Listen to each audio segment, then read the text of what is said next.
Price lord. Women for ജീസസിൻ്റെ അനുഗ്രഹിക്കപ്പെട്ട ഒരു ലൈവ് സെക്ഷനിലേക്ക് ഞങ്ങളുടെ എല്ലാ പ്രിയമുള്ള ആഴ്ചയോടെ വെൽക്കം ചെയ്യുകയാണ്. എല്ലാ ആഴ്ചയെ പോലെ വളരെ അനുഗ്രഹിക്കപ്പെട്ട ഒരു സാക്ഷ്യമാണ് നമ്മൾ ഒരുമിച്ച് കേൾക്കാൻ പോകുന്നത്.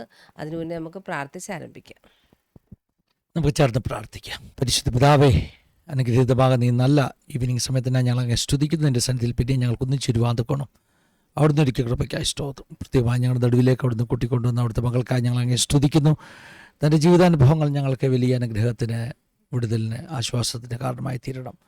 വിവിധ ഭാഗത്തു നിന്ന് അറ്റൻഡ് ചെയ്യുന്ന ദൈവമക്കളെ നീ അനുഗ്രഹിക്കണം. അവരായിരിക്കുന്നിടങ്ങളിലൊക്കെ നിൻ്റെ വലിയ പ്രസൻസ് അനുഭവിപ്പാൻ കൊണ്ട് സഹായിച്ചാട്ട്.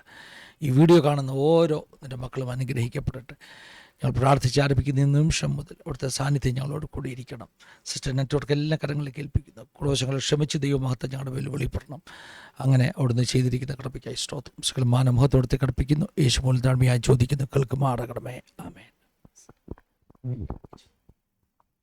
വളരെ സന്തോഷത്തോടെയാണ് ഞങ്ങളുടെ ഗസ്റ്റിനെ ഞങ്ങൾ പരിചയപ്പെടുത്തുന്നത്. കാരണം ഞങ്ങളുടെ ഹാർവസ്റ്റ് ഫാമിലിയിൽ തന്നെ പ്രിയ റാണി സിസ്റ്ററാണ് നമ്മളോടൊപ്പം ടെസ്റ്റിമണി പറയാൻ കടന്നു വന്നിരിക്കുന്നത്.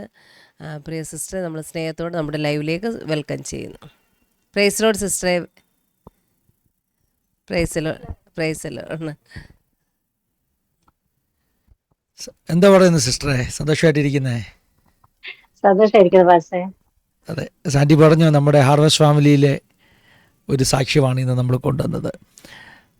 സിസ്റ്റർ സാക്ഷ്യം ഓൾറെഡി നമ്മൾ ഹിന്ദി ചാനലിൽ നമ്മൾ നേരത്തെ ടെലികാസ്റ്റ് ചെയ്തിട്ടുണ്ട്. അത് അനേകർക്ക് അനുഗ്രഹമായിരുന്നു. എനിക്കൊന്ന് ഹിന്ദി ചാനലിൽ നല്ലവണ്ണം ആളുകൾ കണ്ട സാക്ഷ്യങ്ങളിൽ ഒന്നാണ് റാണി സിസ്റ്റർ സാക്ഷ്യം. ഒത്തിരി പേര് അത് സ്പർശിക്കുവാനിടയായി തീർന്നു. ജീവിതത്തിലെ വളരെ വ്യത്യസ്തമാകുന്ന ജീവിതാനുഭവങ്ങളിലൂടെയൊക്കെ കടന്നുപോയി അല്ലേ? അതെ പാസ്റ്റർ. ചലഞ്ചസ്, വെല്ലുവിളികള്, കുട്ടിക്കാല നാച്ചുറൽ അത്ഭുതങ്ങൾ ജീവിതത്തിൽ അനുഭവിച്ചില്ലെങ്കിലും ഒരു വിധമായ ദൈവ മിറക്കിൾസ് ഒക്കെ അനുഭവിക്കാൻ അതേപോലെ. ദൈവം സഹായിക്കട്ടെ. ബോംബെയിൽ ജനിച്ചു വളർന്നു. മലയാളം അതുകൊണ്ട് തന്നെ പരിമിതമാണ്. പക്ഷെ എനിക്ക് തോന്നുന്നു ഇപ്പം നമ്മുടെ ചർച്ചിലൊക്കെ കൂടി കുറച്ചുകൂടി മലയാളം പഠിച്ചല്ലയോ? Thanks to our church pastor. ഞാൻ മലയാളം സംസാരിക്കാൻ പഠിച്ചതൊക്കെയും സഭയിൽ നിന്നാ. പേരൻസിൽ നിന്നും അത്രയൊന്നും കോൺവെർസേഷൻ ഇല്ലായിരുന്നു. പക്ഷെ സഭയിൽ നിന്നാ ഒത്തിരി ഞാൻ മലയാളമൊക്കെ പഠിച്ചത്.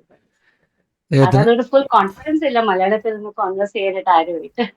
അതെ അതെ അതെ, ഞങ്ങൾക്കറിയാം സിസ്റ്ററെ കുറിച്ച് പരിചയപ്പെടുത്തലുകളില്ലാതെ ഞങ്ങൾക്കറിയാം. എന്നാൽ നമ്മുടെ പ്രേക്ഷകർക്ക് വേണ്ടി പരിചയപ്പെടുത്തണമല്ലോ. അപ്പം വീട്ടുകാരെയൊക്കെ ഒന്ന് കേൾക്കാം. നമ്മുടെ കുടുംബത്തെക്കുറിച്ച്, മാതാപിതാക്കളെക്കുറിച്ച്, നാട്ടിലെവിടെയാ ഇതുപോലുള്ള കാര്യങ്ങളൊക്കെ ഒന്ന് പറയുകയാണെങ്കിൽ അനുഗ്രഹമാണ്. ദൈവനാമം മഹത്വപ്പെടുമാറാകട്ടെ. ആദ്യം തന്നെ ഞാൻ എല്ലാ ഓഡിയൻസിനോട് ഞാൻ ക്ഷമ ചോദിക്കാൻ, എന്റെ മലയാളം അത്ര ക്ലിയർ അല്ല. അപ്പോൾ ഇത് കേൾക്കുന്നവര് അതൊന്ന് ഇഗ്നോർ ചെയ്യണം. എന്തെങ്കിലും ഗ്രാമാറ്റിക് മിസ്റ്റേക്സ് അല്ലെങ്കിൽ പ്രൊനൗൺസിയേഷൻ മിസ്റ്റേക്സ് ഒക്കെ ഉണ്ടെങ്കിൽ പ്ലീസ് അത് ഇഗ്നോർ ചെയ്യണം. ദൈവനാമത്തെ ഓർപ്പിക്കുന്നു. പിന്നെ ഞാൻ ദൈവത്തെ ഒത്തിരി സ്തുതിക്കുന്നു, മാറ്റപ്പെടുത്തുന്നു. ഇങ്ങനെ ഒരു സാഹചര്യം എനിക്ക് ഈ ആസാദി ചാനൽ രണ്ടാമത്തെ ഒരു ചാൻസ് എനിക്ക് തന്നതിനായിട്ട് ഞാൻ ദൈവത്തെ സ്തുതിക്കാൻ സ്തോത്രം ചെയ്യാണ്. ഞാൻ ആക്ച്വലി ഈ മലയാളം ചാനലിൽ വരാനായിട്ട് ഒത്തിരി ആഗ്രഹിക്കുകയും പ്രാർത്ഥിക്കുകയും ചെയ്തിരുന്നു. ഞാൻ പറഞ്ഞു, ദൈവമേ നിന്റെ സമയമാകുമ്പോഴും നീ കോണ്ടാക്ട് ചെയ്യിപ്പിക്കണം. അപ്പോഴങ്ങനെയായിരുന്നു. സാൻഡി സിസ്റ്ററിനെ വിളിച്ചപ്പോൾ എനിക്ക് ഒത്തിരി സന്തോഷം തോന്നി. ഞാൻ അപ്പോൾ പറയുകയും ചെയ്തു, സിസ്റ്റർ ഞാൻ ഈ വിഷയത്തെ ഓർത്ത് പ്രാർത്ഥിക്കുകയായിരുന്നു. അപ്പൊ എനിക്ക് വളരെ സന്തോഷം തോന്നി. ഞാൻ ഓക്കെ പറഞ്ഞു. അങ്ങനെ ഇപ്പോൾ ഈ ചാനലിൽ വരുവാന്ന് എന്റെ സാക്ഷ്യങ്ങൾ പറയാൻ ദൈവം ഇടയാക്കി. അതിനായിട്ട് ദൈവത്തെ സ്തുതിക്കുന്നത്. ഞാൻ ബോൺ ആൻഡ് ബ്രോട്ടപ്പ് മുംബൈയില. പേരൻസ് ട്രിവാൻഡ്രത്തിൽ നിന്നാണ്. എനിക്കൊരു ചേച്ചിയുണ്ട്, മൂത്ത ചേച്ചി. ചാലക്കുടിയിൽ സെറ്റിൽഡ് ആണ്. ഞങ്ങൾക്ക് ഒരു 13 ഇയേഴ്സിന്റെ ഗ്യാപ്പ് ഉള്ളതുകൊണ്ട് എന്റെ ചേച്ചിയായിട്ട് എനിക്ക് വലിയ അടുപ്പമില്ല. സ്നേഹമുണ്ട്, കാരണം ചേച്ചിയാണല്ലോ. പക്ഷെ ആ സിബ്ലിങ്സിൻ്റെതായ ആ കണക്ഷൻ ഞങ്ങൾക്ക് വരുന്നില്ല, ഒരു ഒത്തിരി ഗ്യാപ്പ് ഉള്ളതുണ്ട്. പക്ഷെ ഈ നാളിൽ അത് ആ റിലേഷൻഷിപ്പ് ഒന്ന് പുതുക്കാൻ ദൈവം ഇടയാക്കി. അങ്ങനെ ഇവിടെ ഞാൻ കല്യാണം കഴിച്ചു. 2 പിള്ളേരുണ്ട്, 2 മക്കളുണ്ട്, പെൺമക്കള്. അവരെയും കല്യാണം കഴിച്ചു. അവര് ദൈവ വേലയില്ല. 2 പേരും അനുഗ്രഹിക്കപ്പെട്ട ഒരു കുടുംബജീവനം ദൈവം എനിക്ക് തന്നു. ദൈവത്തിന് സ്തോത്രം. അതെ, കല്യാണം കഴിച്ചു. ദാസ് ബ്രദർ, ഞങ്ങളുടെ ദാസ് ബ്രദറിനെ കുറിച്ചുകൂടെ പറയാം. ബംഗാളിയാ, മലയാളിയല്ല, ബംഗാളിയാ. പക്ഷേ ദൈവ പൈതല. ദൈവ പൈതൽ ആയ ശേഷമാണ് കല്യാണം കഴിഞ്ഞത്. അതെ, നമ്മുടെ കേരളത്തിൽ ഇപ്പോൾ ഒത്തിരി ബംഗാളിൽ നിന്നുള്ള ആളുകൾ, ആസാം ഒക്കെ ആളുകളുണ്ട്. അപ്പോൾ ആ കേരളത്തിലുള്ളവർ ഈ ബംഗാളിൽ നിന്നുള്ള ഒരാളെ കല്യാണം കഴിച്ച ഒരു സാക്ഷ്യം എനിക്ക് തോന്നുന്നു ആദ്യമായിട്ടായിരിക്കും കേൾക്കുന്നത് അല്ലേ. അപ്പോൾ അത് തന്നെ ഒരു വള വർഷങ്ങൾക്ക് മുന്നേ ഉള്ള അതെ സംഭവം. അതെ അതെ കല്യാണം എത്ര വർഷമായി സിസ്റ്റർ കല്യാണം കഴിഞ്ഞിട്ട്? കേട്ടില്ല സർ. കല്യാണം കഴിഞ്ഞിട്ട് എത്ര വർഷമായെന്ന്? ഞങ്ങൾക്കിപ്പോ ഇത് 33rd ഇയർ. 33 വർഷമായി കല്യാണം കഴിഞ്ഞിട്ട്. അതെ. അതെ, ദൈവത്തിൻ്റെ സ്തോത്രം. അപ്പോൾ അങ്ങനെ നമുക്ക് ആ അനുഭവങ്ങളെല്ലാം കേൾക്കണം. ഒരു വിവാഹത്തെക്കുറിച്ച് കേൾക്കണം, ടാസ്ബ്രദറിനെ കുറിച്ച് കേൾക്കണം, കുടുംബത്തെക്കുറിച്ച്, പശ്ചാത്തലങ്ങളെക്കുറിച്ച് എല്ലാം കേൾക്കണം. സിസ്റ്റർക്ക് ഇനി സമയമെടുത്ത് പറയാം കേട്ടോ. ഞങ്ങൾ കേൾക്കാൻ റെഡി ആയിട്ടിരിക്കുക. അത്യാവശ്യം ഉണ്ടെങ്കിൽ ഇടയ്ക്ക് ഞാൻ ചോദ്യങ്ങളൊക്കെ ചോദിക്കാം. Thank you so much. ദൈവനാമം മഹത്വപ്പെടുമാറാകട്ടെ. ഒരിക്കലും ഞാൻ ദൈവത്തെ ഒത്തിരി സ്തുതിക്കാനും സ്തോത്രം ചെയ്യാണ്. ഇങ്ങനെ ഒരു സാഹചര്യം എനിക്ക് വേണ്ടി ദൈവം ഒരുക്കിയതിനായിട്ട് ഞാൻ ദൈവത്തെ നന്ദിയോടെ വാഴ്ത്തുന്നു. എൻ്റെ ടെസ്റ്റ് പറയാൻ തക്കണം ഞാൻ വിശ്വസിക്കുന്നു. എൻ്റെ ഈ ടെസ്റ്റിന് എല്ലാവർക്കും ഒരു അനുഗ്രഹമായി തീരുമെന്ന് ഞാൻ വിശ്വസിക്കുന്നു. വലിയ സൂപ്പർ നാച്ചുറൽ അത്ഭുതങ്ങളൊന്നും എൻ്റെ ജീവിതത്തിൽ ഉണ്ടായില്ലെങ്കിലും പക്ഷെ ഈ ഡെയിലി കോഴ്സിലുള്ള ഈ അനുഭവങ്ങൾ എനിക്കത് വലിയൊരു അത്ഭുതം തന്നെയാണ്, അനുഭവം തന്നെയാണ്. ഞാൻ ദൈവത്തെ സ്തുതിക്കുന്നു. പ്രത്യേകിച്ച് ഈ ചാനലിനെ ഓർത്ത് ഞാൻ ദൈവത്തെ ഒത്തിരി ഒത്തിരി സ്തുതിക്കുന്നു. ഇതിൽ വരുന്ന ഒത്തിരി സാക്ഷ്യങ്ങളും മലയാളം ചാനലിലും ശരി, ഹിന്ദിയിലായാലും ശരി, ഒരെണ്ണം പോലും ഞാൻ മിസ് ചെയ്യാതെ എല്ലാ ചാനൽസും എല്ലാ സാക്ഷ്യങ്ങളും ഞാൻ കേൾക്കാറുണ്ട്. എന്നെ അത് ഒത്തിരി ഒത്തിരി സ്പിരിച്വലി ഉറപ്പിക്കാനും എൻ്റെ ഫെയ്ത്ത് അതിനെ വർദ്ധിപ്പിക്കാനും ഒക്കെ ഇടയായി തീർന്നിട്ടുണ്ട്. ഞാൻ പ്രാർത്ഥിക്കുന്നു, ആഗ്രഹിക്കുകയും ചെയ്യുന്നു. ഇനിയും ദൈവം അങ്ങനെ കുറെ സാക്ഷ്യങ്ങൾ ഈ ചാനലിലൂടെ വരട്ടെ എന്ന് ഞാൻ പ്രാർത്ഥിക്കാൻ ആഗ്രഹിക്കുകയും ചെയ്യുന്നു. ഞാൻ സിസ്റ്റർ പറഞ്ഞ പോലെ എൻ്റെ പേര് റാണി ദാസ് എന്നാണ്.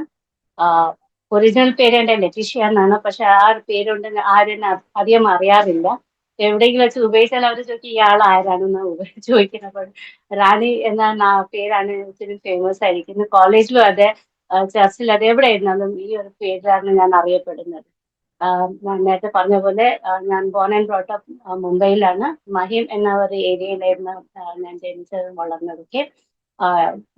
എൻ്റെ ബാക്ക്ഗ്രൗണ്ട് ഒരു കാത്തലിക് ഫാമിലിയാണ്. എൻ്റെ പാരൻസ് രണ്ടുപേരും റോമൻ കാത്തലിക്കിൽ നിന്നാണ്. എൻ്റെ ചേച്ചി ഞങ്ങളെല്ലാം ഇങ്ങനെ ആയിരുന്നു. ഈ ഈ ഫെയ്ത്തിൽ ക്രിസ്ത്യൻ റോമൻ കാത്തലിക് ഫെയ്ത്തിൽ ഞങ്ങൾ അങ്ങനെ വളരെയായിരുന്നു. പാരൻസ് ഒത്തിരി സ്ട്രിക്റ്റ് ആയിരുന്നു. ഈ റിലിജൻ നിമിത്തം എന്നുവെച്ചാൽ പ്രാർത്ഥന, സൺഡേ സ്കൂൾ, ചർച്ചിൽ മാസ് കാണാൻ പോവുക, കൺഫെഷൻസ്, ഈ വക കാര്യങ്ങളിലൊക്കെ പാരൻസ് ഒത്തിരി സ്ട്രിക്റ്റ് ആയിട്ട് ഞങ്ങളെ വളർത്തി. പിന്നെ എനിക്കൊരു 4-4.5 വയസ്സായപ്പോഴത്തേക്ക് എൻ്റെ ചേച്ചിയുടെ വിവാഹം കഴിഞ്ഞു. ഞങ്ങൾക്ക് ഒരു 13 വയസ്സിന്റെ ഗ്യാപ്പ് ഉണ്ട്. അപ്പോൾ ചേച്ചിയുടെ വിവാഹം കഴിഞ്ഞു. അതിനുശേഷം ഞാൻ എൻ്റെ പേരൻസിന്റെ കൂടെ തന്നെ ആയിരുന്നു. ഇതെല്ലാം സുഖകരമായിട്ട് ഞങ്ങളുടെ സന്തോഷമായിട്ട് ഞങ്ങളുടെ കുടുംബം അങ്ങനെ പോയിക്കൊണ്ടിരിക്കുകയായിരുന്നു. എൻ്റെ ഡാഡി ആണെങ്കിൽ ഒരു സിവിൽ കോൺട്രാക്ടർ ആയിരുന്നു. നല്ല കോൺട്രാക്ട് ഒക്കെ കിട്ടുകയും ആ സമയത്ത് നല്ല സാമ്പത്തികമായ ഞെരുക്കങ്ങളൊന്നും ഇല്ലാതെ അങ്ങനെ സന്തോഷമായിട്ട് കഴിഞ്ഞു പോവുകയായിരുന്നു. പക്ഷെ ഇവര് റോമൻ കാത്തലിക് ആണെങ്കിലും തന്നെ വലിയ ഉറച്ച വിശ്വാസമൊന്നും ഇവർക്കില്ലായിരുന്നു. എന്നുവെച്ചാൽ എന്തെങ്കിലും ഒരു ലൈഫിൽ ഒരു പ്രോബ്ലം വരികയാണെങ്കിൽ അവര് ദൈവത്തോടല്ല പോകുന്നത്, അവര് ഈ സെയിൻസ്മാരോട്, പുണ്യാളന്മാരോട്, സെയിൻസ്മാരോട് അപേക്ഷിക്കുകയും അത് മാത്രമല്ല പിന്നെ ഈ ദർഗ, മുസ്ലിംസിനൊക്കെ ദർഗ, പിന്നെ ഈ പൂജാരികളുടെ തന്ത്രം മന്ത്രം ആ രീതിയിലൊക്കെയാണ് അവരുടെ വിശ്വാസം. എന്തെങ്കിലും പ്രോബ്ലം തന്നെ അവിടെയാണ് അവർ ആദ്യം ഓടുന്നത്. ഇപ്പോൾ ഞാൻ ശരിക്കും നോക്കുമ്പോൾ ഞാൻ ഓർക്കേണ്ടിയിരുന്നു അവര് എത്ര ഒരു പാവത്തിലായിരുന്നു ഇതൊക്കെ അവർ ചെയ്തത്. അറിയായ്മ ഒരു ജീവിതമായിരുന്നു. കാരണം ആ കാലത്ത് ഒരു 60s 70s ദൈവ ഈ ഗോസ്പൽ അത്രയൊന്നും ഫേമസ് അല്ലായിരുന്നു. അങ്ങനെ പ്രീച്ചേഴ്സ് ഒന്നും ഞങ്ങൾ ആ കാലത്തൊന്നും കണ്ടിട്ടില്ലായിരുന്നു. അപ്പോഴ് എനിക്ക് മനസ്സിലാകും അപ്പൊ ആ രീതിയിലുള്ള ഒരു വിശ്വാസം അവർക്ക് ഇല്ലായിരുന്നു. അപ്പൊ അവരങ്ങനെ പോയിക്കൊണ്ടിരുന്നു. അവർക്ക് എന്റെ ഡാഡിയുടെ ഒരു ബെസ്റ്റ് ഫ്രണ്ട് ഉണ്ടായിരുന്നു, ഡേവിഡ് എന്ന് പറഞ്ഞ ഒരാള്. അദ്ദേഹം കാത്തലിക് ആയിരുന്നു. പക്ഷെ ഈ കാളി ദേവിയുടെ ഭയങ്കര ഒരു ഭക്തനായിരുന്നു.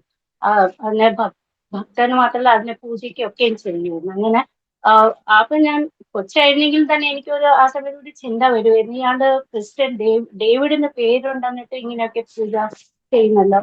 ഒരു ചിന്ത ചെറുപ്പത്തിൽ എനിക്ക് ഉണ്ടായിരുന്നു. അങ്ങനെ ഇരിക്കെ എന്റെ മമ്മി ഞാൻ മമ്മിയുടെ വയസ്സിൽ എന്റെ മമ്മിയെ പ്രഗ്നന്റ് ആയപ്പോൾ എന്റെ മമ്മിക്ക് ഒരു ഇത് ദുഷ്ടാത്മാവിന്റെ ഒരു ശക്തി, ദുഷ്ടാത്മാവ് പിടികൂടാൻ ഇടയായി തീർന്നു. ഭയങ്കരമായിട്ട് അമ്മയെ ശല്യപ്പെടുത്തുമായിരുന്നു. ദുഷ്ടാത്മാവ് ഇങ്ങനെ പറയുമായിരുന്നു, ഞാൻ ജനിച്ച ഉടനെ എന്നെ കൊന്നുകളി, എന്നെ കൊണ്ടുപോകും, എന്നെ ജീവനോടെ വെക്കത്തില്ല എന്നൊക്കെ ഇങ്ങനെ ചാലഞ്ച് ചെയ്യുന്നു. എന്നിട്ട് അമ്മയെ ഒത്തിരി ബുദ്ധിമുട്ടിയായിരുന്നു ആ സമയത്ത്. അപ്പോഴെന്റെ പപ്പ ഉടനെ ഈ ഡേവിഡ് എന്ന് പറയുന്ന മനുഷ്യനെ വിളിച്ചു. അവര് തന്ത്രമന്ത്രം എന്തൊക്കെ ചെയ്ത് ഈ ദുഷാത്മാവിനെ അവര് കൈവശത്താക്കി. അങ്ങനെ ഒരു കൺട്രോളിലായി. പിന്നെ ഞാൻ ജനിച്ചതിന് ശേഷം ലൈഫ് അങ്ങനെ നന്നായിട്ട് കടന്നു പോയിരുന്നു. അപ്പോഴ് ഒരു പ്രോബ്ലംസ് ഇല്ലാതെ കടന്നു പോയത്. ഞാൻ പറഞ്ഞ പോലെ പേരൻസ് ഞങ്ങൾ ഒത്തിരി സ്ട്രിക്റ്റ് ആയിട്ട് വളർത്തി. പ്രാർത്ഥന ആകട്ടെ, പള്ളി ആകട്ടെ, ഈ കാര്യങ്ങളൊക്കെ സ്കൂളിലൊക്കെയും റെഗുലർ ആയിട്ട് ആ രീതിയിലൊക്കെ നല്ല ഒരു ഡിസിപ്ലിൻ ആയിട്ട് വളർത്തി. എന്റെ പപ്പയ്ക്ക് കോൺട്രാക്ട് ഒക്കെ കിട്ടാൻ കഴിഞ്ഞ ഒത്തിരി പൈസ ആയപ്പോഴത്തേക്ക് എന്റെ പപ്പ ഈ ഗ്യാംബ്ലിംഗിലാണ് അകപ്പെട്ടു. ഗ്യാംബ്ലിംഗ് വെച്ചാൽ ബോംബെ ഭാഷയിലെ മട്കാന്ന് പറയുന്നത്. ഭയങ്കര ദോഷം ചെയ്യുന്ന ഒരു കാര്യമാണ്. അത് പൈസ കിട്ടിയാൽ നല്ല ലാഭമാ, ഇല്ലെങ്കിൽ ഒത്തിരി നഷ്ടങ്ങളൊക്കെ. അങ്ങനെ ആ ഗ്യാംബ്ലിംഗ് ആരംഭത്തിലൊക്കെ നല്ല പൈസ കിട്ടിയായിരുന്നു. അപ്പൊ അത് ഒരു നശ പോലെ ആയിപ്പോയി പപ്പയ്ക്ക്. അതിലേക്ക് ഒരു ആഗ്രഹം ആയിപ്പോയി. അത് മട്ട കളിച്ച് കളിച്ച് പിന്നെ കുടി കൊടുത്തു. ചെറുതായിട്ട് തുടങ്ങിയ കുടി പിന്നെ അങ്ങ് സിവിയർ കുടിയായി. കുടി സ്മോക്കിംഗ് ഇതൊക്കെ. അപ്പോഴ് പക്ഷെ കുടുംബത്തെ നന്നായിട്ട് നോക്കുമായിരുന്നു പപ്പ. ഒരിക്കലും കുടുംബത്തെ പ്രോബ്ലം ഇഗ്നോർ ചെയ്തിട്ടില്ല. കുടുംബത്തെ നന്നായിട്ട് നോക്കുമായിരുന്നു. കുട്ടിച്ചേർന്നൊക്കെ കാര്യമൊക്കെ പപ്പയുടെ കുടി അങ്ങ് കൂടാൻ തുടങ്ങി. ഒത്തിരി അങ്ങ് സെവിയർ കുടിയാ. ചില സമയത്തൊക്കെ ഞങ്ങള് പപ്പ ഈ ഗട്ടറിൽ നിന്നൊക്കെ എടുത്തോണ്ട് വരുന്ന അവസ്ഥയൊക്കെ ഉണ്ടായിരുന്നു. എന്നിട്ട് വീട്ടിൽ കൊണ്ട് വന്നാലും പപ്പ ഒത്തിരി ബഹളമൊക്കെ ഉണ്ടാക്കും. അതുകൊണ്ട് പപ്പ അങ്ങ് കെട്ടിവെക്കാത്ത അവസ്ഥ ഞാൻ ഇപ്പോഴും ഓർക്കുന്നുണ്ട്. ആ രീതിയിലൊക്കെ ആയിരുന്നു. പപ്പയ്ക്ക് പിന്നെ ദേഷ്യം വന്നാൽ അങ്ങോട്ടും ഇങ്ങോട്ടും ഒന്നും നോക്കത്തില്ല.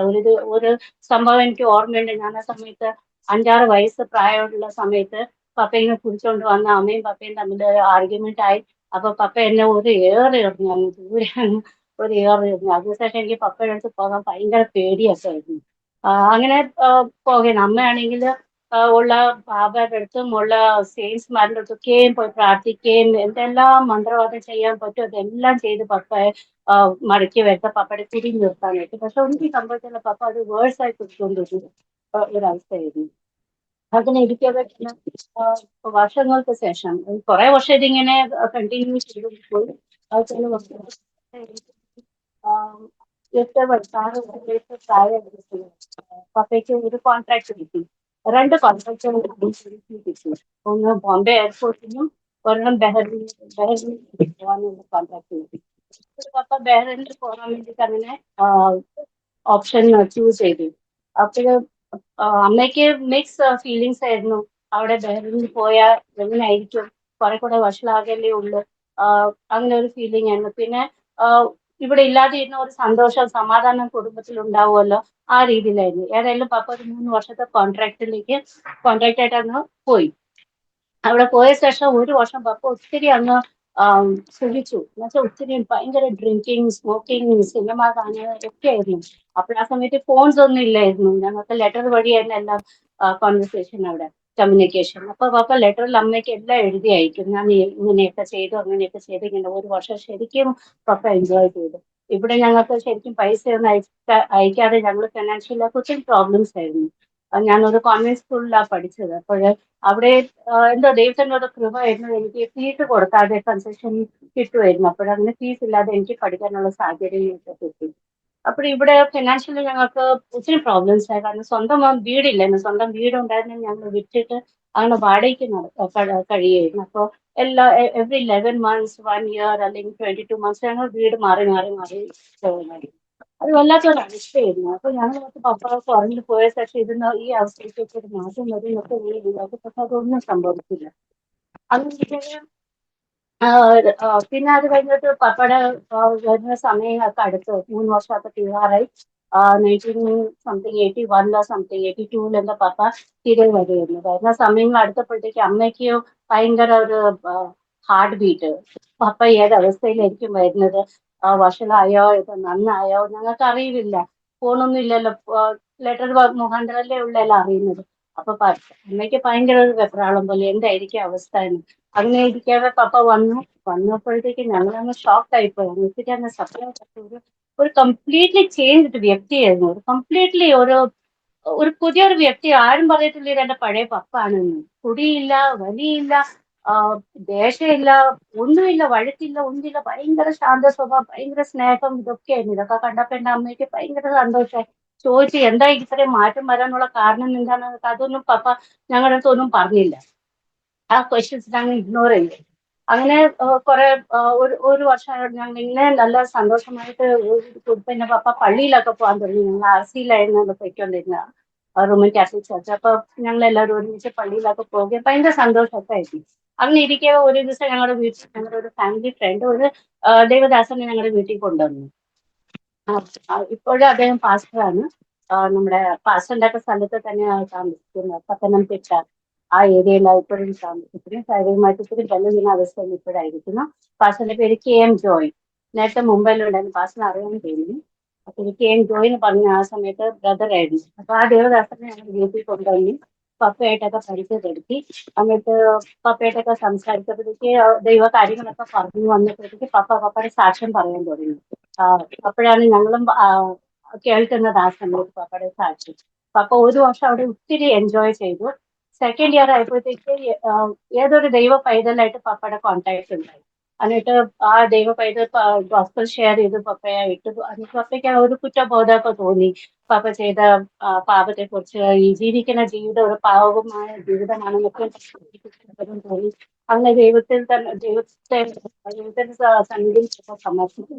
എന്നിട്ട് പാപകരുക്കളെല്ലാം കളഞ്ഞു. കുടി നിർത്തി, വഴി നിർത്തി, സിനിമ കാണാൻ നിർത്തിയിട്ട് എല്ലാം ഒരു നല്ലൊരു സോബർ മാനായി തീർന്നു.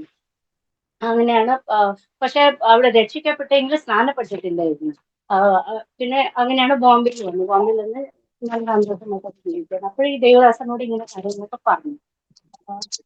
ഈ ദേവദാസൻ പപ്പയുടെ സംസാരിച്ചപ്പോൾ ഒത്തിരി സന്തോഷം തോന്നി.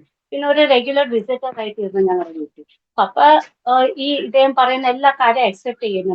പപ്പയെ കുറിച്ച് ഇനി ഒരു കാര്യം പറയാനുള്ളത്, പപ്പ ജസ്റ്റ് 7th ക്ലാസ് പഠിച്ചിട്ടുള്ളു, 7th സ്റ്റാൻഡേർഡ് വരെ പഠിച്ചിട്ടുള്ളു. എന്നാൽ ഭയങ്കര നോളജ് ഉണ്ടായിരുന്നു. ഈ ഖുർആൻ, മഹാഭാരത്, ഗീത, രാമായണം ഇതെല്ലാം പപ്പ ഈ പുസ്തകങ്ങളെല്ലാം വായിച്ചിട്ടുണ്ടായിരുന്നു. അപ്പൊ ഈ വാസ് ആൻ ആവിഡ് റീഡർ, ഒത്തിരി വായിക്കുമായിരുന്നു. അതുകൊണ്ട് ഭയങ്കര നോളജ് ആയിരുന്നു പപ്പയ്ക്ക്. ഏത് ഫീൽഡിലും നല്ല നോളജ് ഉണ്ടായിരുന്നു. അപ്പം പക്ഷെ ബൈബിൾ വായിച്ചിട്ടില്ലായിരുന്നു. അവിടെ ബഹ്റൈനിൽ പോയി മനസ്സന്തപ്പെട്ടതിന് ശേഷമാണ് ബൈബിൾ വായിക്കാൻ തുടങ്ങിയത്. അപ്പോൾ ബൈബിൾ വായിച്ചപ്പോഴാണ് പപ്പയ്ക്ക് യാഥാർത്ഥ്യം എന്താണെന്ന് മനസ്സിലായത്. റിയാലിറ്റി ഇതാണ്, സത്യം ഇതാണ്, വഴി ഇതാണ്, മാർഗം. പപ്പയ്ക്ക് ആ സമയത്താണ് മനസ്സിലായത്. അങ്ങനെയാണ് പപ്പ രക്ഷിക്കപ്പെട്ടത്. പിന്നെ അവിടെ വന്നപ്പോൾ പപ്പ എനിക്കും വേണ്ടി ഒരു ബൈബിളൊക്കെ കൊണ്ടുവന്ന് എന്നോട് പറഞ്ഞു, ദിവസം ഇതൊക്കെ വായിക്കണം എന്നൊക്കെ പറഞ്ഞു. ഇങ്ങനെ ഇതായി. അങ്ങനെ പിന്നെ ഈ പാസ്റ്റർ ജോയ് പാസ്റ്റർ ഞങ്ങളുടെ വീട്ടിൽ ഒരു റെഗുലർ വിസിറ്റർ ആയിട്ട് തോന്നി. പാസ്റ്ററോടൊപ്പം വേറെ ബ്രദേഴ്സ് ഒക്കെ വരുമായിരുന്നു. ഇത് എന്റെ അമ്മയ്ക്ക് ഇഷ്ടമല്ലായിരുന്നു. കാരണം അവരൊന്ന് ദൈവവചനങ്ങൾ പറയേണ്ട, അമ്മയാണെങ്കിൽ ഒരു വലിയൊരു ക്രിസ്ത്യൻ കത്തോലിക്ക മതത്തിൽ ഉറച്ചു നിൽക്കുന്ന ഒരു സ്ത്രീയാ. അമ്മയ്ക്ക് ഇതൊന്നും ഇഷ്ടമല്ലായിരുന്നു. അമ്മ ഒത്തിരി വഴക്കൂടുക അവരായിട്ടൊക്കെ. ചിലപ്പോഴൊക്കെ അവർ ഗെറ്റ് ഔട്ട് എന്നൊക്കെയും പറഞ്ഞിട്ടുണ്ട്. എന്നാൽ അവർ വരും, വന്ന് പ്രാർത്ഥിക്കും, ദൈവവചനങ്ങളൊക്കെ പറയും. അങ്ങനെ ഒത്തിരി ഇതായി. പപ്പ പിന്നെ ലാസ്റ്റ് സ്ഥാനപ്പെടാൻ വേണ്ടിയിട്ടൊക്കെ തീരുമാനിച്ചു. അന്ന് പപ്പ സ്ഥാനപ്പെട്ടു. ഞാൻ ആ സമയത്ത് SSCക്ക് വേണ്ടി പഠിച്ചുകൊണ്ടിരിക്കുകയായിരുന്നു. 10th ക്ലാസ്സിന് വേണ്ടി, ബോർഡ് എക്സാംസിന് വേണ്ടി പഠിച്ചുകൊണ്ടിരിക്കുകയാണ്. അപ്പൊ എന്നെയും ഈ വചനങ്ങളൊക്കെ തന്നെ എന്നെ ഒത്തിരി ഇൻസ്പയർ ചെയ്തു. അപ്പൊ എനിക്ക് വലിയ ആഗ്രഹമായിരുന്നു പപ്പയുടെ കൂടെ സ്നാനപ്പെടണം. പക്ഷെ എനിക്ക് അമ്മയെ ഭയങ്കര പേടിയായിരുന്നു. അമ്മയാണെങ്കിൽ എന്നെ ഇമോഷണലി ബ്ലാക്ക്മെയിൽ ഒക്കെ ചെയ്തിരുന്നു. മാത്രമല്ല പിന്നെ ഞാൻ ഓർക്കും, അയ്യോ ഞാൻ പപ്പയുടെ കൂടെ ചേരാൻ എൻ്റെ അമ്മ ഒറ്റയായാലും അമ്മയ്ക്ക് പിന്നെ ഒരു സപ്പോർട്ട് ഇല്ലാതെയാ. അതിനൊക്കെ ഓർത്തിട്ട് ഞാൻ പിന്നെ സ്നാനത്തിന് വേണ്ടി അത്രയും നിർബന്ധം കാണിച്ചില്ല. പക്ഷെ എനിക്ക് വചനങ്ങളൊക്കെ ഒത്തിരി ഇഷ്ടപ്പെടുമായിരുന്നു. ഞാൻ I to look forward for decision. പക്ഷെ അമ്മയ്ക്ക് ഒരു വ്യത്യാസം വരുത്തില്ല. എന്നാൽ ഇവര് വരും, പ്രാർത്ഥിക്കും, ഉപവാസ പ്രാർത്ഥന വയ്ക്കും. ഞങ്ങളുടെ വീട്ടില് മിക്ക ദിവസവും പ്രാർത്ഥന ഉണ്ടാവുമായിരുന്നു. ഞങ്ങളുടെ റൂമാണെങ്കിൽ പാസ്റ്ററിന് അറിയായിരിക്കല്ലോ, ബോംബെയിലൊക്കെ വാടകയ്ക്ക് താമസിക്കുന്ന റൂം, അതും ചോൾ സിസ്റ്റം. ചോളിലൊക്കെ എങ്ങനെയാണ്, ജസ്റ്റ് 1 റൂം ആയിരിക്കും. അതിനകത്താണ് ബെഡ്റൂമും, അതിനകത്താണ് bathroom, living room, study room എല്ലാം ഒരുമിച്ച് ഒരു റൂമിനകത്താണ്. 10 by 15 സ്ക്വയർ ഫീറ്റിന്റെ സ്പേസിൽ ഇതെല്ലാം ഒതുങ്ങി നിൽക്കുന്ന ഒരു റൂമാണ്. അപ്പൊ അവിടെ എനിക്ക് പഠിക്കാനൊക്കെ ഇച്ചിരി ബുദ്ധിമുട്ടൊക്കെ ഉണ്ടായിരുന്നു. ഇവരൊക്കെ വരുമ്പോ പ്രാർത്ഥിക്കുകയും ഒക്കെ ചെയ്യുമ്പോൾ ബുദ്ധിമുട്ട് ഉണ്ടായിരുന്നു. പക്ഷെ എനിക്ക് ഇൻട്രസ്റ്റ് ആയിരുന്നു. അപ്പൊ എന്റെ ഈ ബുദ്ധിമുട്ട് അമ്മയ്ക്ക് മനസ്സിലാവുന്നു. അവള് ബോർഡ് എക്സാമിന് പഠിക്കാൻ, അവള് ഫെയിൽ ആക്കോ, നിങ്ങൾ വന്ന് അവളെ ഫെയിൽ ആക്കും, അങ്ങനെ ഇതിനൊക്കെ ഒത്തിരി അവരോടൊക്കെ ഷൗട്ട് ചെയ്യും. എന്നാലും അവര് അങ്ങനെ ഇരിക്കട്ടെ. അമ്മയ്ക്ക് സ്ലോലി ഇതിന്റെ യഥാർത്ഥ്യം മനസ്സിലാകാൻ തുടങ്ങി. She understood the reality. പക്ഷെ സമർപ്പിക്കത്തില്ല, ഒരിക്കലും അത് അംഗീകരിക്കത്തില്ല. ഇതാണ് സത്യം, അംഗീകരിക്കത്തില്ല. അവരും കത്തോലിക്കായിരുന്നു. അവര് പറഞ്ഞ് ഇടയ്ക്കിടയ്ക്ക് അമ്മയെ ഇങ്ങനെ ധമക്കി ത്രട്ടൻ ചെയ്യുമായിരുന്നു. എടി നീ ഈ റോമൻ കാത്തലിക് വിട്ട് ഏതെങ്കിലും മതത്തിൽ പോയാലുണ്ടല്ലോ നീയും ഞാനായിട്ടുള്ള ബന്ധം അങ്ങ് തീർന്നു. ഇനി നമ്മൾ തമ്മിൽ ഒരു ബന്ധവും കാണത്തില്ല. ഞാൻ ഈ മരിച്ച ഒരു പിടി മണ്ണ് പോലും ഇടാൻ ഞാൻ പറ്റില്ല എന്നൊക്കെ പറഞ്ഞ് ഇവരാണെങ്കിൽ രണ്ടുപേരും മാത്രമേ ഉള്ളൂ അവർ അമ്മയ്ക്ക്. അപ്പൊ ഇവര് തമ്മിൽ ഭയങ്കര സ്നേഹമാണ്. അതുകൊണ്ട് അമ്മ ആ വാക്യം കേട്ടിട്ട് അങ്ങനെ കുറെ കൂടെ എതിർക്കുമായിരുന്നു. എങ്കിലും ഞാൻ സ്ഥാനപ്പെടുത്തുന്ന എനിക്ക് ഇങ്ങനെ അങ്ങനെ ഇരിക്കവേ കുറെ ദിവസം അങ്ങനെ പോയി. പിന്നെ അമ്മയ്ക്ക് ഇതിന്റെ റിയാലിറ്റി മനസ്സിലായപ്പോൾ അമ്മ എന്ത് ചെയ്യും, ഈ റേഡിയോയിലൂടെ KP യോഹന്നാന്റെ പ്രസംഗം ഞങ്ങൾ കേൾക്കുമായിരുന്നു. അങ്ങനെ അമ്മ KP യോഹന്നാനെ കോൺടാക്ട് ചെയ്തു. KP യോഹന്നാനെ കോൺടാക്ട് ചെയ്തിട്ട് അമ്മ ഒരു ലെറ്റർ ഒക്കെ അയച്ചു. എന്നിട്ട് നമ്മുടെ ഡൗട്ട്സ് ഒക്കെ ചോദിച്ചു. അപ്പൊ അദ്ദേഹം പറഞ്ഞു, നിങ്ങൾ ദൈവകൽപ്പന പ്രമാണിക്കുക, ദൈവത്തെ അനുസരിക്കുക, ഇത് എനിക്ക് പറയാനുള്ളത്. ഇത് മനസ്സിലാക്കിയിട്ട് എന്നിട്ട് അമ്മ ഒരു സറണ്ടർ അമ്മയ്ക്ക് ലൈഫിൽ ഉണ്ട്. അങ്ങനെ ഇരിക്കവേ ദൈവം അമ്മയെ സ്പർശിച്ചു. അമ്മയ്ക്ക് ഒരു സ്വപ്നം കൊടുത്തു ദൈവം. അമ്മ ഒരു സ്വപ്നം കാണാനുണ്ടായിരുന്നു. ഞാനും അമ്മയും കൂടി ചേർന്ന് ഒരു പോണ്ടിൽ ഇറങ്ങി നിന്ന് സ്നാനപ്പെടുന്നതായിട്ട്, ഒരുമിച്ച് ഞങ്ങൾ സ്നാനപ്പെടുന്ന, ഞങ്ങൾക്ക് ചുറ്റും വെള്ള വസ്ത്രം ധരിച്ച് കുറെ ആൾക്കാർ നിന്ന് ആരാധിക്കുന്നതായിട്ട് അമ്മ സ്വപ്നം കണ്ടു. ഈ സ്വപ്നം കണ്ടിട്ട് അമ്മ ആരോടൊന്നും പറഞ്ഞില്ല, മനസ്സിൽ വെച്ചിരിക്കുകയാണ്. എന്നിട്ടും ഒരു സമർപ്പണം ഇല്ലാത്തതുകൊണ്ട് ദൈവം അമ്മയെ സ്പർശിച്ചു. അപ്പൊ ഫിസിക്കലി അമ്മയ്ക്ക് ഇച്ചിരി പ്രോബ്ലംസ് ഉണ്ടാകാൻ തുടങ്ങി. അമ്മ കംപ്ലീറ്റ്ലി ബെഡ് റിഡൻ ആയി.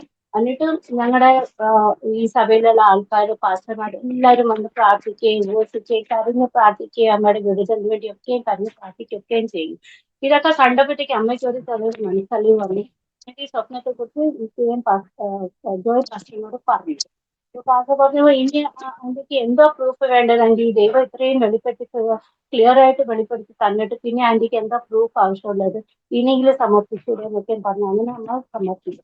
അങ്ങനെ സമർപ്പിച്ച് പിന്നെ ഞങ്ങൾ രണ്ടുപേരും അമ്മ സ്വപ്നം കണ്ടു. അങ്ങനെ തന്നെ രണ്ടുപേരും ഒരേ ദിവസം സ്നാനപ്പെട്ടു. എന്റെ ബോർഡ് എക്സാംസിന് 2 മാസം മുമ്പേ ആയിരുന്നു ഞങ്ങൾ സ്നാനപ്പെട്ടത്. ഭയങ്കര സന്തോഷം തന്നെ. കാരണം ഇപ്പൊ ഒരു ഫാമിലി എല്ലാം ഒരുമിച്ചായല്ലോ. ഞങ്ങൾ 3 പേരും ഓരോ വലിയ സന്തോഷത്തോടെ ഞങ്ങള് കഴിയായിരുന്നു. അങ്ങനെ ഇരുന്നപ്പോഴും ഞാൻ സ്ഥാനപ്പെട്ടതിന് ശേഷം എനിക്ക് വലിയൊരു സീലായിരുന്നു. യങ് ഏജ് ആയിരുന്നല്ലോ. അപ്പൊ 15 ഇയേഴ്സ് ആയിരുന്നു എനിക്ക് ഞാൻ സ്ഥാനപ്പെട്ട സമയം.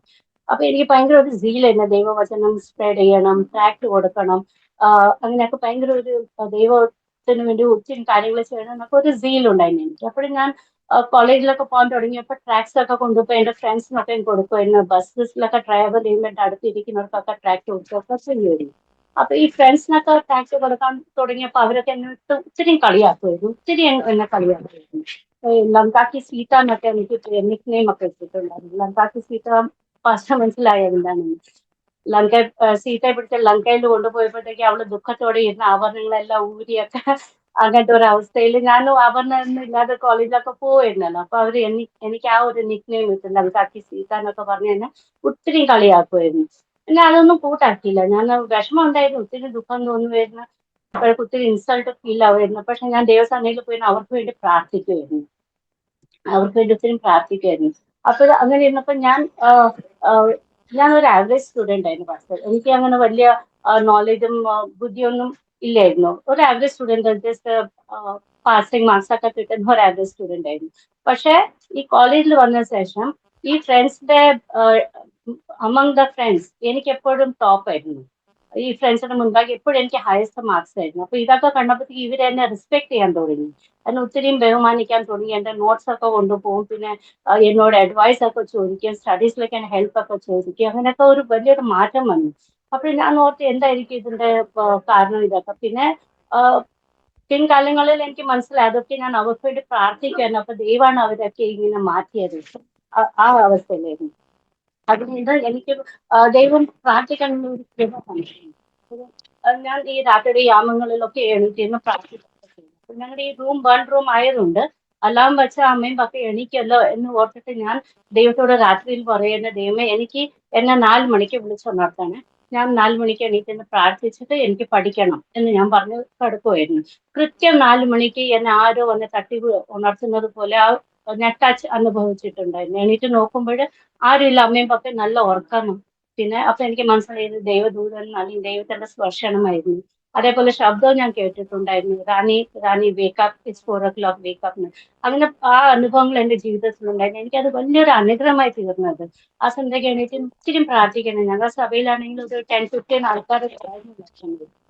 പക്ഷെ എനിക്കൊക്കെ പ്രാർത്ഥിക്കാൻ തുടങ്ങിയപ്പോഴത്തേക്ക് സഭയില് ഒത്തിരി അങ്ങ് പ്രോഗ്രസ് ഉണ്ടാകാൻ തുടങ്ങി. ഒത്തിരി വിശ്വാസികൾ കടന്നു വരാൻ തുടങ്ങി. അങ്ങനെ സഭ ഒരു വലിയൊരു സഭയായി. അപ്പോഴേ എനിക്ക് മനസ്സിലായി, ദൈവം എനിക്കൊരു ഒരു യുണീക് ഗിഫ്റ്റ് തന്നിട്ടുണ്ട്, പ്രാർത്ഥിക്കാനുള്ള ഗിഫ്റ്റ് തന്നിട്ടുണ്ടെന്ന്. അങ്ങനെയും അങ്ങനെ കുറെ ദിവസം അങ്ങനെ പോവുകയായിരുന്നു. ഞങ്ങള് സ്ഥാനപ്പെട്ട് കുറെ കഴിഞ്ഞപ്പോഴത്തേക്ക് ഒരു ആഫ്റ്റർ ഫ്യൂ മന്ത്സ്, ഒരു 7-8 മാസമൊക്കെ കഴിഞ്ഞപ്പോഴത്തേക്ക് ഞങ്ങൾക്ക് ചെറിയ പ്രോബ്ലംസ് ഒക്കെ ഞങ്ങളുടെ ജീവിതത്തിൽ ആരംഭിക്കാൻ തുടങ്ങി. എന്നുവെച്ചാൽ പപ്പയ്ക്ക് ജോലി ഇല്ലാതെയായി, കോൺട്രാക്ട്സ് ഒന്നും കിട്ടാതെയായി. അപ്പോൾ ഞങ്ങൾക്ക് ഫിനാൻഷ്യൽ പ്രോബ്ലംസ് ഒക്കെ ഞങ്ങൾ അനുഭവിക്കാൻ തുടങ്ങി. പക്ഷേ ഇത്രയൊക്കെ ആയിട്ട് പപ്പയ്ക്ക് ഒരു കാര്യം ഉണ്ടായിരുന്നു, പപ്പയ്ക്ക് ദൈവം ഒരു പ്രത്യേക ഗിഫ്റ്റ് കൊടുത്തിട്ടുണ്ടായിരുന്നു, ഈ ദേവദാസന്മാരെയൊക്കെ ഒന്ന് സഹായിക്കാനുള്ള ഒരു ഗിഫ്റ്റ്. പപ്പയ്ക്ക് ജോലി ഉണ്ടായിരുന്ന കാലത്ത് പപ്പ ഒന്നും നോക്കാതെ ഞങ്ങളുടെ ഭവനത്തിൽ വരുന്ന എല്ലാ ദേവദാസന്മാരെയും ഒരിക്കൽ ആരെയും അങ്ങ് വെറും കൈയോടെ വിടത്തില്ലായിരുന്നു. എല്ലാവരെയും അങ്ങ് സഹായിക്കുമായിരുന്നു പപ്പ, ഒത്തിരി സഹായിക്കുമായിരുന്നു. അതേപോലെ ടൈറ്റിന്റെ മാറ്റേഴ്സിലൊക്കെ പപ്പ ഭയങ്കര പെർഫെക്റ്റ് ആയിരുന്നു. അപ്പോഴ് ഞങ്ങളുടെ വീട്ടിൽ ആ സമയത്താണെങ്കിൽ ഒത്തിരിയും ദേവദാസന്മാരെ കടന്നു വരുന്നു, പ്രവാചകന്മാര്, പാസ്റ്റേഴ്സും ബൈബിൾ സ്കൂളിൽ പഠിക്കുന്ന സ്റ്റുഡൻസ്, ഇങ്ങനെ ഒത്തിരി പേര് വരുന്നു. അവരൊക്കെയും എന്റെ പപ്പ ഒത്തിരി ഹെൽപ്പ് ചെയ്തിട്ടുണ്ടായിരുന്നു. അതിനോടൊപ്പം എന്റെ മമ്മിയും നല്ല കാര്യങ്ങൾ ചെയ്യുന്ന വെച്ചാൽ ഫുഡ് ഉണ്ടാക്കിയിട്ട് ഈ പാവങ്ങൾക്കൊക്കെ കൊണ്ടുപോയി ഡിസ്ട്രിബ്യൂട്ട് ചെയ്യുന്ന ആ സമയത്ത് ദൈവം ഞങ്ങൾ അത്രയ്ക്ക് അനുഗ്രഹിച്ച സമയത്ത് അങ്ങനെ കൊണ്ടുപോയി കൊടുക്കുമായിരുന്നു. പിന്നെ സാധാരണ അവിടെ ഞങ്ങളുടെ ജീവിതത്തിൽ പരീക്ഷകൾ വരാൻ തുടങ്ങി. പപ്പയ്ക്ക് ജോലി ഇല്ലാതെയായിരുന്നു, അപ്പൊ ഫിനാൻഷ്യൽ പ്രോബ്ലംസ് ആയി, വീടിന്റെ റെന്റ് ഒന്നും കൊടുക്കാൻ പറ്റാതെയായി.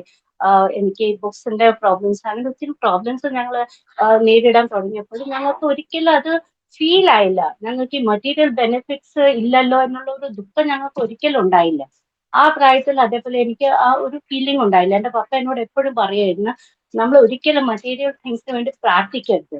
അത് ദൈവത്തിന് അറിയാൻ നമുക്ക് ഇതൊക്കെ ആവശ്യമാണ്, ദൈവം നമുക്ക് തക്ക സമയത്ത് തരും. പക്ഷെ ഈ പ്രോബ്ലംസിൽ നമ്മൾ വിശ്വസ്തയോടെ നിൽക്കാൻ വേണ്ടിയിട്ട് നമുക്ക് ദൈവത്തോട് പ്രാർത്ഥിക്കണം. ദൈവം ഞങ്ങളുടെ വിശ്വാസത്തെ വർദ്ധിപ്പിക്കണം, ഈ പ്രോബ്ലംസിനൊക്കെ ഓവർകം ചെയ്യാനുള്ള കൃപ തന്നെ എന്ന് പറഞ്ഞാൽ പ്രാർത്ഥിക്കാനായിട്ട് പപ്പ എന്നോട് എപ്പോഴും പറയുമായിരുന്നു.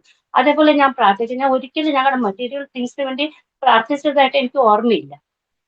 അങ്ങനെ ഞങ്ങൾ പ്രാർത്ഥിക്കുമ്പോൾ ദൈവം അത്ഭുതം പ്രവർത്തിക്കാൻ, ഞങ്ങൾ ഒരു ദിവസം പോലും പട്ടിണി കിടത്താതെ ദൈവം ഞങ്ങളെ അത്ഭുതമായിട്ട് നടത്തുമായിരുന്നു. അറ്റ്ലീസ്റ്റ് 1 meal a day ഞങ്ങൾക്ക് കിട്ടുമായിരുന്നു.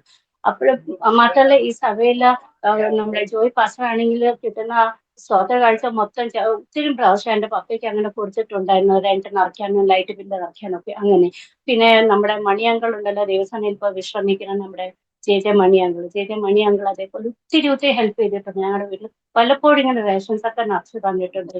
അങ്ങനെ ദൈവം ഞങ്ങളെ പട്ടിണി കടത്താതെ ഞങ്ങളെ കൊണ്ട് നടത്തി. ഞാൻ ഇതൊക്കെ വിശ്വസിക്കുന്ന ആ സമയത്ത് ദൈവം ആർക്കും ഒരു കടക്കാരനല്ല. ഞാനത് പൂർണ്ണമായിട്ട് വിശ്വസിക്കണം. എന്റെ പപ്പയും എന്റെ അമ്മയും ചെയ്ത നല്ല കാര്യങ്ങൾക്ക് പകരമായിട്ട് ദൈവം ഞങ്ങളുടെ കഷ്ടസമയത്ത് ദൈവം ഞങ്ങളെ പോറ്റി പുലർത്തി. അപ്പോൾ എനിക്കത് ഒത്തിരി സന്തോഷമായിരുന്നു. കാരണം ഒരു ദിവസം പോലും പട്ടിണിയില്ലാതെ ഞങ്ങൾ പോകുന്നുണ്ടല്ലോ, ഇപ്പൊ പപ്പയ്ക്ക് ജോലിയില്ല, ഇത്രയൊക്കെ പ്രയാസങ്ങൾ ഉണ്ടായിട്ട് അങ്ങനെ പോയിക്കൊണ്ടിരുന്നു. പിന്നെ ആ അവസ്ഥയ്ക്കൊക്കെ ദൈവം മാറ്റം വരുത്തി. കുറെ വർഷങ്ങളൊക്കെ കഴിഞ്ഞപ്പോൾ അതിനൊക്കെ ഒരു മാറ്റം വരുത്തി. ഞാൻ പിന്നെ ജോലി ചെയ്യാൻ തുടങ്ങിയപ്പോഴത്തേക്ക് പപ്പ എന്നെ 2 കാര്യം മെയിനായിട്ട് പഠിപ്പിച്ചിട്ടുണ്ടായിരുന്നു. കൈയിട്ട് നമ്മൾ മുടങ്ങാതെ കൊടുത്തിരിക്കണം. അതിൽ ഒരിക്കലും നമ്മൾ കള്ളത്തരം കാണിക്കാൻ പാടില്ല, ചീറ്റിംഗ് ചെയ്യാൻ പാടില്ല. അത് ദൈവത്തിന്റെ ഓഹരിയാണ്, അത് നമ്മൾ കൈയിട്ട് കൃത്യമായിട്ട് കൊടുത്തിരിക്കണം. അധികം കൊടുത്താൽ അനുഗ്രഹമാണ്, പക്ഷെ കുറയരുത്. അതേപോലെ കഴിയുന്നിടത്തോളം ദേവദാസന്മാരെയൊക്കെ നമ്മൾ സഹായിക്കണം. നമുക്ക് എപ്പോഴും ഏത് രീതിയെങ്കിലും അവരെ സഹായിക്കണം എന്നൊക്കെ എന്നെ പഠിപ്പിച്ചിട്ടുണ്ടായിരുന്നു. അപ്പോൾ അത് ഞാൻ ഫോളോ ചെയ്യുന്നു. ഞാൻ സ്വന്തമായിട്ട് ജോലി ചെയ്യാൻ തുടങ്ങിയപ്പോഴത്തേക്ക് അതൊക്കെ ഞാൻ ഫോളോ ചെയ്യണം. എന്റെ ആദ്യത്തെ ശമ്പളം 250 rupees ആയിരുന്നു. അത് ആ സമയത്ത് അത് വലിയൊരു എമൗണ്ട് ആയിരുന്നു. കാരണം ഞങ്ങളുടെ ഭവനത്തിൽ ഒരു ഇൻകം ഇല്ലാത്ത അവസ്ഥയിൽ ഒരു 250 കിട്ടിയപ്പോൾ ഭയങ്കര ഒരു എമൗണ്ട് ആയിരുന്നു. അത് പപ്പയുടെ കൊണ്ട് കൊടുത്തപ്പോൾ ആദ്യമായിട്ട് പപ്പ അതിൽ കൈവച്ച് പ്രാർത്ഥിച്ച് അതിനെ അനുഗ്രഹിച്ച് ആദ്യം ദശാംശം മാറ്റി വെച്ചിട്ട് ബാക്കിയുടെ പൈസ എന്റെ കയ്യിൽ തന്നു. അപ്പൊ ആ ഒരു ടീച്ചിങ്, പപ്പയുടെ ആ ഒരു ടീച്ചിങ് ഉണ്ടല്ലോ, അത് ഞാൻ ഇന്ന് വരെയും ദൈവത്തിന്റെ കൃപ ഫോളോ ചെയ്യാൻ ദൈവം എന്നെ സഹായിക്കുന്നുണ്ട്. അതിൽ ഞാൻ ഒരിക്കലും ഒരു കുറവ് എന്റെ ജീവിതത്തിൽ ഞാൻ അനുഭവിച്ചിട്ടില്ല. എന്നെ ദൈവം സമൃദ്ധിയായിട്ട് അനുഗ്രഹിച്ചിട്ടേ ഉള്ളൂ. അത് എനിക്ക് ആ ഫീൽഡിൽ ഒരു കുറവ് ഞാൻ അനുഭവിച്ചിട്ടില്ല. അപ്പോൾ അതങ്ങനെയായിരുന്നു. അപ്പൊ അങ്ങനെ പോയിക്കൊണ്ടിരുന്നു. ഞാനങ്ങനെ കോളേജൊക്കെ കഴിഞ്ഞു. പിന്നെ വിവാഹപ്രായമായി. അപ്പോൾ ഞാൻ ഓർക്കുകയായിരുന്നു, ഇനി എന്താ ഫ്യൂച്ചർ? കാരണം എനിക്കറിയാം പാരന്റ്സ് ഡേയില് ഞങ്ങളുടെ കല്യാണം നടത്താൻ പോലും ചെലവ് നടത്താൻ പോലും പപ്പയുടെ കയ്യിൽ പൈസ ഇല്ലെന്ന് എനിക്ക് നന്നായിട്ട് അറിയാം. അപ്പോൾ പ്രൊപ്പോസൽസ് ഒക്കെ വരാൻ തുടങ്ങി. അവരൊക്കെയും പ്രത്യേകിച്ച് മലയാളീസ് ആയിരുന്നു. കുറെ ഡൗറി ഒക്കെ ചോദിക്കും. ഡയറക്ട്ലി അല്ല, ഇൻഡയറക്ട്ലി അവർ ചോദിക്കും, ഞങ്ങൾക്ക് ഇത് വേണം, അത് വേണം, ഞങ്ങൾക്ക് വീട് വേണം, ടൂ വീലർ വേണം, അതൊക്കെയും പറഞ്ഞ് ചോദിക്കും.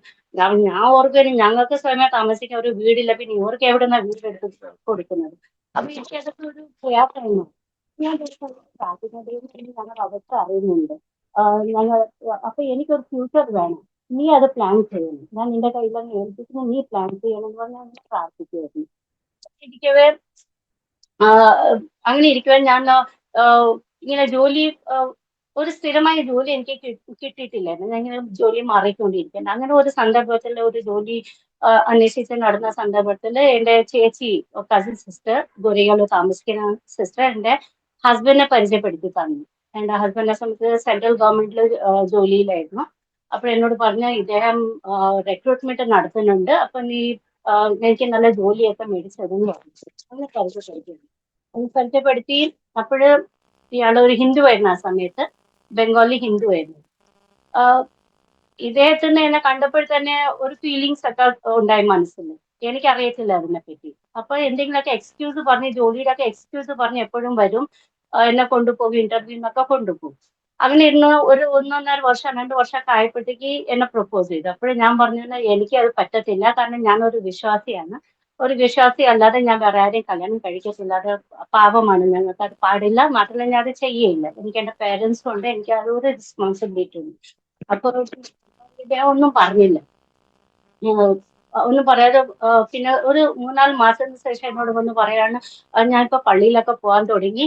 ഇപ്പൊ ഞാൻ എല്ലാ ഞായറാഴ്ചയും എല്ലാ ബുധനാഴ്ചയും ഞാൻ പള്ളിയിൽ പോകുന്നു. ഞാൻ പറഞ്ഞു, ഏത് പള്ളിയിലാ പോകുന്നത്?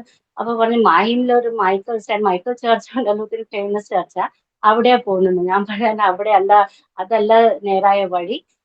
അങ്ങനെ അത്രയും താല്പര്യമാണെങ്കിൽ ഞാൻ ഒരു അഡ്രസ് തരാം, അവിടെ പോയി അവരെ കോൺടാക്ട് ചെയ്യാൻ പറഞ്ഞു. അങ്ങനെ ഞാൻ ഗോരേഗാവിലെ തോമസ് ആൻഡ്രൂസ് പാസ്റ്റർ ഉണ്ടായിരുന്നു. അപ്പൊ തോമസ് ആൻഡ്രൂസ് പാസ്റ്ററിന്റെ അഡ്രസ് ഒക്കെ കൊടുത്തു, ഞാൻ കോൺടാക്ട് നമ്പർ കൊടുത്തു. അങ്ങനെ പുള്ളിക്കാരൻ അവിടെ പോയി പാസ്റ്ററെ കണ്ടു, ദൈവവചനം പഠിച്ചു, ആരാധനയ്ക്ക് പോകാൻ തുടങ്ങി.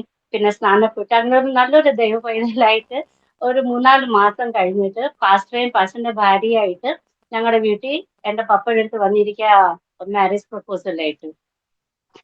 എന്റെ പപ്പയ്ക്ക് ഭയങ്കര എതിർപ്പായിരുന്നു ആരംഭത്തില്. അത് ഒരിക്കലും പറ്റത്തില്ല, ഇയാള് നിന്നെ കല്യാണം കഴിക്കാൻ വേണ്ടിയിട്ടാ സ്നാനപ്പെട്ടതൊക്കെ പറഞ്ഞു. അപ്പൊ പാസ്റ്ററും ഭാര്യയൊക്കെ അന്ന് പറഞ്ഞു, ഇല്ല അങ്ങനെയൊന്നുമില്ല, നല്ലൊരു വിശ്വാസിയാ, ഞങ്ങൾക്കറിയാം, ഞങ്ങളാ ഗ്യാരണ്ടി തരുന്നു എന്നൊക്കെയും പറഞ്ഞ് പാസ്റ്റർ അങ്ങ് അവര് എന്റെ ഹസ്ബൻഡിന് വേണ്ടി അവർ നിന്നു.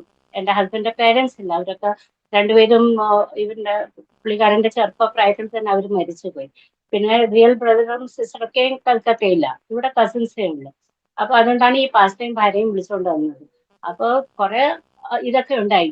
അതിനുശേഷം ഈ പുള്ളിക്കാരന്റെ ഈ ഡീലും ഈ കമ്മിറ്റ്മെന്റും പിന്നെ ഈ സ്നേഹമൊക്കെ കണ്ടപ്പോഴത്തേക്ക് എനിക്ക് ഒരു ഉറപ്പ് തോന്നി, ഓക്കെ, ചിലപ്പോൾ എന്റെ പ്രാർത്ഥന ദൈവം കേട്ടിട്ടുണ്ടാവും. കാരണം കല്യാണം നടത്താനൊന്നും ഞങ്ങൾക്ക് പൈസ ഇല്ലല്ലോ. ദഹേജ് സ്ത്രീധനം കൊടുക്കാനൊന്നും പൈസ ഇല്ല. അപ്പൊ ദയവായിട്ട് അയച്ച ഒരു ആലോചനയൊക്കെ, അത് പാസ്റ്ററും പാസ്റ്ററുടെ ഭാര്യയൊക്കെ വന്നതല്ലേ.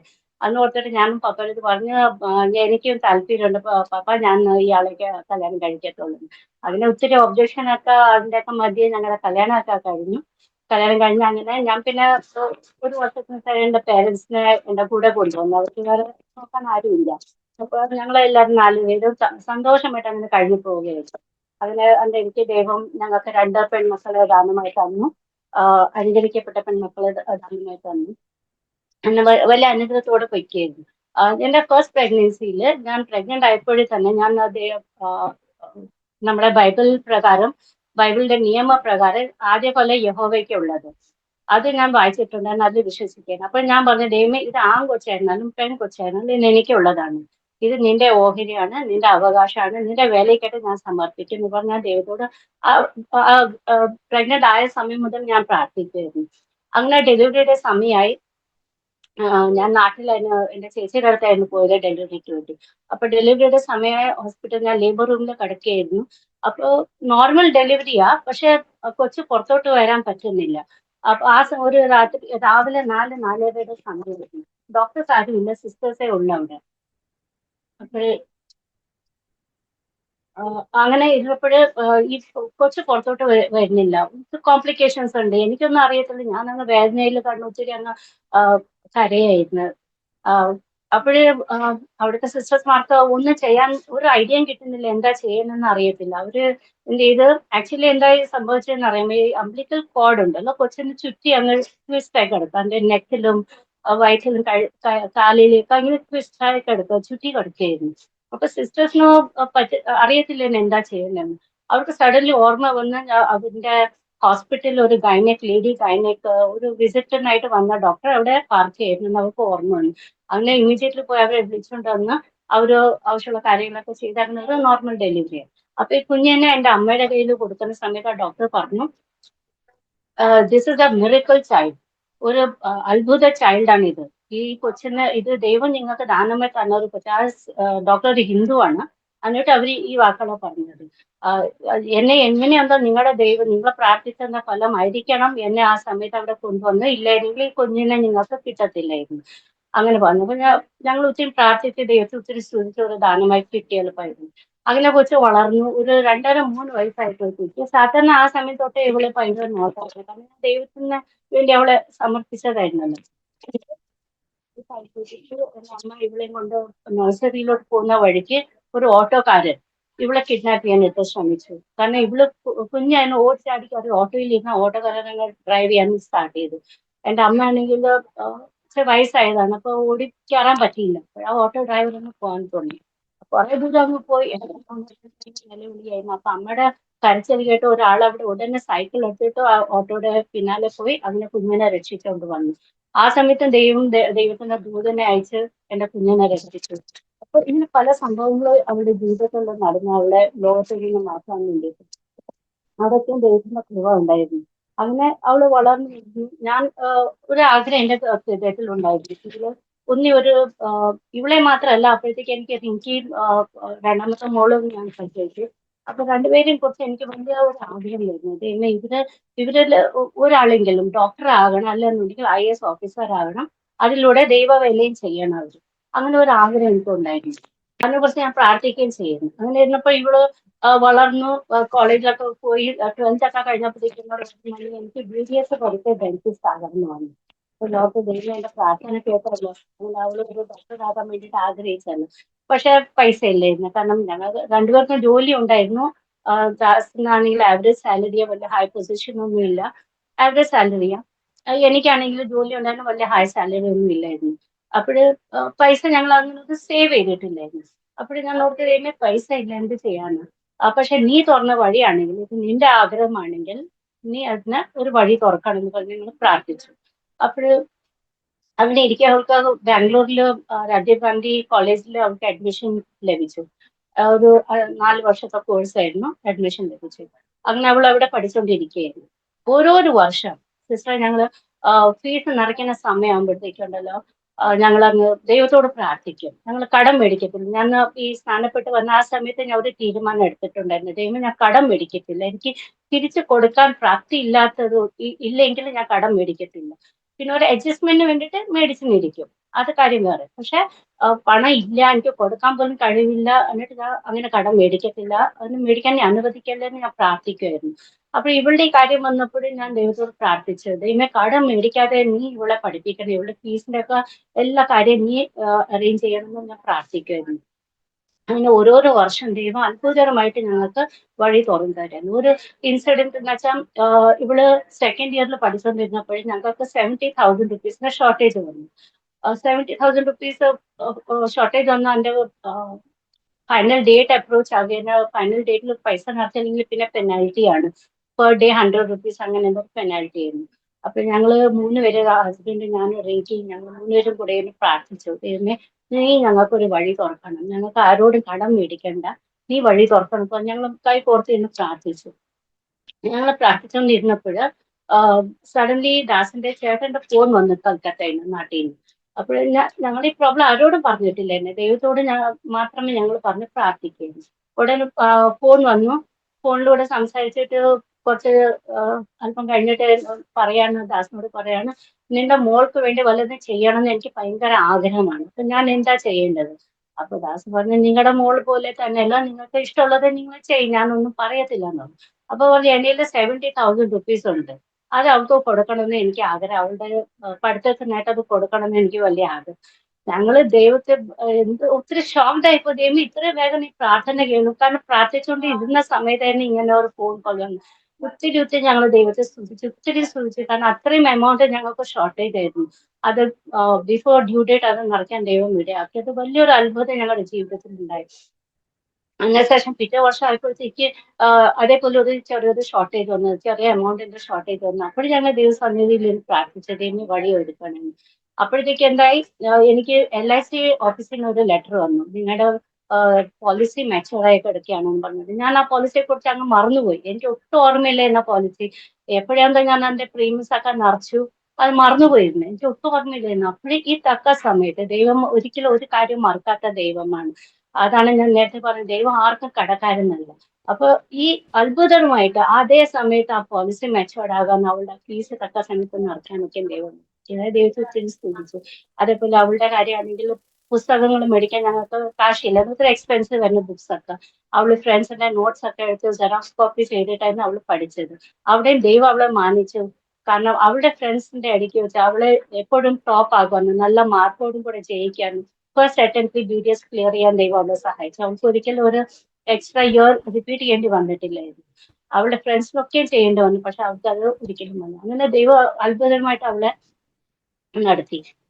വിവാഹ പ്രായമായപ്പോഴത്തേക്ക് ഞാൻ ദൈവത്തോട് പ്രാർത്ഥിക്കാണ്, ദൈവമേ, ഞാൻ ഈ ലൗകികമായ രീതിയിൽ ഒരു ഹൈ പൊസിഷനുള്ള ഒരു മരുമകനല്ല ഞാൻ ആഗ്രഹിക്കുന്നത്. അവള് പോകേണ്ടത് ഒരു ദൈവ ശുശ്രൂഷ ചെയ്യുന്ന ഒരു ഫാമിലിയിലായിരിക്കണം അവള് പോകുന്നത്. കാരണം അവളെ ഞാൻ നിനക്കായിട്ട് സമർപ്പിച്ച്, നിന്റെ വേലയ്ക്കായിട്ട് സമർപ്പിച്ചിരിക്കുകയാണ്. അപ്പൊ അവളുടെ ഭാവി ഒരു അനുഗ്രഹിക്കപ്പെട്ട ഭാവിയായിരിക്കണം. ഒരു നിന്നെ സേവിക്കുന്ന ഒരു കുടുംബത്തിലായിരിക്കും അവള് പോകണമെന്ന് പറഞ്ഞ് ആ ഒരു വിഷയത്തെ മാത്രം ഓർത്ത് പ്രാർത്ഥിച്ചു. അങ്ങനെ ഇരിക്കവേ ഒരു പ്രപ്പോസൽ വന്നു അവൾക്ക്. നോക്കിയപ്പോ ആ ഒരു മിനിസ്റ്ററിയൽ ഫാമിലിയാ, ഞങ്ങളുടെ ട്രിവാൻഡ്രത്തിൽ നിന്ന് തന്നെയാ. ആ അവളുടെ ഫാദർ ഇല്ല പാസ്റ്ററാണ്, ഇവിടുത്തെ ലോക്കൽ ചർച്ചിലെ ഒരു പാസ്റ്റർ, സാന്റാക്രൂസ് ഏരിയയിൽ പ്രവർത്തിച്ചുകൊണ്ടിരിക്കുകയാണ്. അനുഗ്രഹിക്കപ്പെട്ട ഒരു ദേവദാസന. എന്നിട്ട് ആ പാസ്റ്ററിന്റെ വൈഫ് സിസ്റ്റർ ലീലാമ്മ എൻ്റെ ഒരു ഫ്രണ്ട് ആയിരുന്നു. പണ്ടത്തെ ഞങ്ങള് പണ്ട് വിശ്വാസിയായിരുന്നപ്പോ ഞങ്ങൾ ചർച്ചിലൊക്കെ ഫ്രണ്ട് അങ്ങനെ വിശ്വാസികളായിരുന്നു, ഒരുമിച്ച് ഞങ്ങൾ ആരാധിച്ച് അങ്ങനെയൊക്കെ ഞങ്ങൾ ഫ്രണ്ട്സ് ആയിരുന്നു. അപ്പൊ ഇതെല്ലാം ഈ പ്രൊപ്പോസൽ വന്നപ്പോൾ, ഇതെല്ലാം ഒരുമിച്ച് വന്നപ്പോൾ എനിക്കങ്ങ് ഭയങ്കര സന്തോഷമായി. ഞങ്ങൾക്ക് ദൈവത്തിൽ നിന്ന് വന്ന ഒരു ആലോചനയാണ്. പിന്നെ അതേപോലെ പാസ്റ്റർ ആണെങ്കിൽ എന്റെ പപ്പയാണ് പാസ്റ്ററെ വിശ്വാസത്തിലേക്ക് കൊണ്ടുവന്നത്, എന്നിട്ട് ജോയ് പാസ്റ്ററിനെ സ്ഥാനപ്പെടുത്തിയത്. അപ്പൊ ഇങ്ങനെ എല്ലാം ഒരു കണക്ഷൻ ആയപ്പോഴത്തേക്ക് ഞങ്ങൾക്ക് ഇത് ദൈവത്തിൽ നിന്ന് തന്നെയാണ് പറഞ്ഞ് ഒത്തിരി എനിക്ക് സന്തോഷം തോന്നി. അങ്ങനെ ഞാൻ പിന്നെ ദൈവം അനുഗ്രഹമായിട്ട് കല്യാണം നടത്താൻ, അവിടെ പാസ്റ്റർ ഉണ്ടായിരുന്നു, പാസ്റ്ററാണ് കല്യാണമൊക്കെ അറേഞ്ച് ചെയ്ത് എല്ലാ കാര്യവും പാസ്റ്റർ സിസ്റ്റർ ഒക്കെയും ചെയ്തു. വളരെ സന്തോഷമായിട്ടൊക്കെ കല്യാണം നടന്നു. അവൾ അങ്ങനെ ദൈവിക കുടുംബത്തിൽ പോയി. അങ്ങനെ പിന്നെ രണ്ടാമത്തവളുടെ കാര്യം എന്ന് വെച്ചാൽ അവളെയും കുറിച്ച് എനിക്ക് ദൈവത്തോട് ഇതേ ഉണ്ടായിരുന്നുള്ളൂ, ഒരു ദൈവിക കുടുംബത്തിൽ പോകണം, അവൾക്ക് അനുഗ്രഹിക്കപ്പെട്ട ഒരു ലൈഫ് ഉണ്ടായിരിക്കണം ഒക്കെ പ്രാർത്ഥിച്ചു. അങ്ങനെ അവളും MA പോസ്റ്റ് ഗ്രാജുവേഷൻ ഒക്കെ ചെയ്തു. കോവിഡ് സമയത്തായിരുന്നു അവൾ ഓൺലൈനിലാണ് അവള് MA ഗ്രാജുവേഷൻ ഒക്കെ ചെയ്തത്. എന്നിട്ട് അവൾക്ക് അനുഗ്രഹിക്കപ്പെട്ട ഒരു ജോലിയൊക്കെ കിട്ടി സ്കൂളിൽ. വിവാഹ പ്രായമായപ്പോഴും അതേപോലെ ഞാൻ അവൾക്ക് വേണ്ടി ഇതേപോലെ പ്രാർത്ഥിച്ച് അനുഗ്രഹിക്കപ്പെട്ട ഒരു കുടുംബ ജീവിതമാണ്. അങ്ങനെയായിരുന്നു നമ്മുടെ ചർച്ചിലുള്ള നിത്യൻ അവിടെ നിന്ന് പ്രപ്പോസൽ വരികയും, അത് ദൈവഭക്തിയുള്ള ഒരു നല്ലൊരു പൈതൽ, അനുഗ്രഹിക്കപ്പെട്ട ഒരു പൈതൽ. എനിക്ക് അവന് ഒത്തിരി ഇഷ്ടമാണ്. അവൻ ഒത്തിരി ദൈവത്തെ ഭയന്ന് ജീവിക്കുന്ന, ദൈവത്തെ സ്നേഹിക്കുന്ന ഒരു പൈതല. അപ്പൊ ആ കുടുംബത്തിലേക്ക് അവള് പോയി. അത് നമ്മുടെ പാസ്റ്റർ കല്യാണമൊക്കെ നടത്തിയത് ഒത്തിരി അനുഗ്രഹമായിരുന്നു. എനിക്ക് ഒത്തിരി സന്തോഷമായിരുന്നു. രണ്ട് മക്കളെയും നമ്മുടെ പാസ്റ്റർ തന്നെ അനുഗ്രഹിച്ച് കല്യാണം നടത്തി. അങ്ങനെ അപ്പൊ അവര് ദൈവം അവരുടെ ആയ ഫീൽഡിൽ ദൈവം അവർ ഉപയോഗിച്ചുകൊണ്ടിരിക്കുകയാണ്. എനിക്ക് നിത്യനാണെങ്കിൽ പാസ്റ്റർ അറിയാലോ, നമ്മുടെ ഹാർവെസ്റ്റ് ചർച്ചിലെ ഒരു അസറ്റാണ് അവര്. അവരൊത്തിരി അങ്ങ് ദൈവം അവരൊത്തിരി അനുഗ്രഹിക്കുകയും കാര്യങ്ങളൊക്കെ ഉപയോഗിക്കുകയും ചെയ്യുന്നുണ്ട്. ആ ദൈവദാനമായിട്ട് അവർക്ക് ഒരു പൈതലിനെ കൊടുത്തു, നോവ ഞങ്ങൾ അങ്ങനെ പേരിട്ടിരിക്കുകയാണ്. അവനിപ്പോ 1.5 വയസ്സുണ്ട്. അപ്പൊ അവനെ കാണുമ്പോഴും ഞാൻ ഓർക്കുകയാണ്, തിമോത്തിയുടെ ഗ്രാൻഡ് മദറിന്റെ ഒരു ഫീലിംഗ് എനിക്ക് ഉണ്ടാവും ലൂയിസിനെ കുറിച്ച്.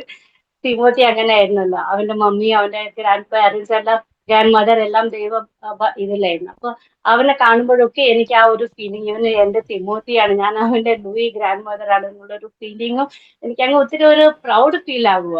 കാരണം എന്റെ ദൈവം എന്നെ ഒത്തിരി അനുഗ്രഹിച്ച ആ രീതിയിൽ. സാമ്പത്തികമായി ഒന്നും ഞങ്ങൾ നേട്ടങ്ങൾ കിട്ടിയില്ലെങ്കിലും ഈ രീതിയിൽ ദൈവം ഞങ്ങൾ ഒത്തിരി അനുഗ്രഹിച്ചു. എന്റെ മക്കൾ രണ്ടേരും ദൈവ കാര്യത്തിലാണ്, മിനിസ്ട്രിയിലാണ് എന്നൊക്കെ ഓർക്കുമ്പോൾ ഇതിനേക്കാൾ അധികം സന്തോഷം എനിക്ക് വേറെ ഒന്നുമില്ല.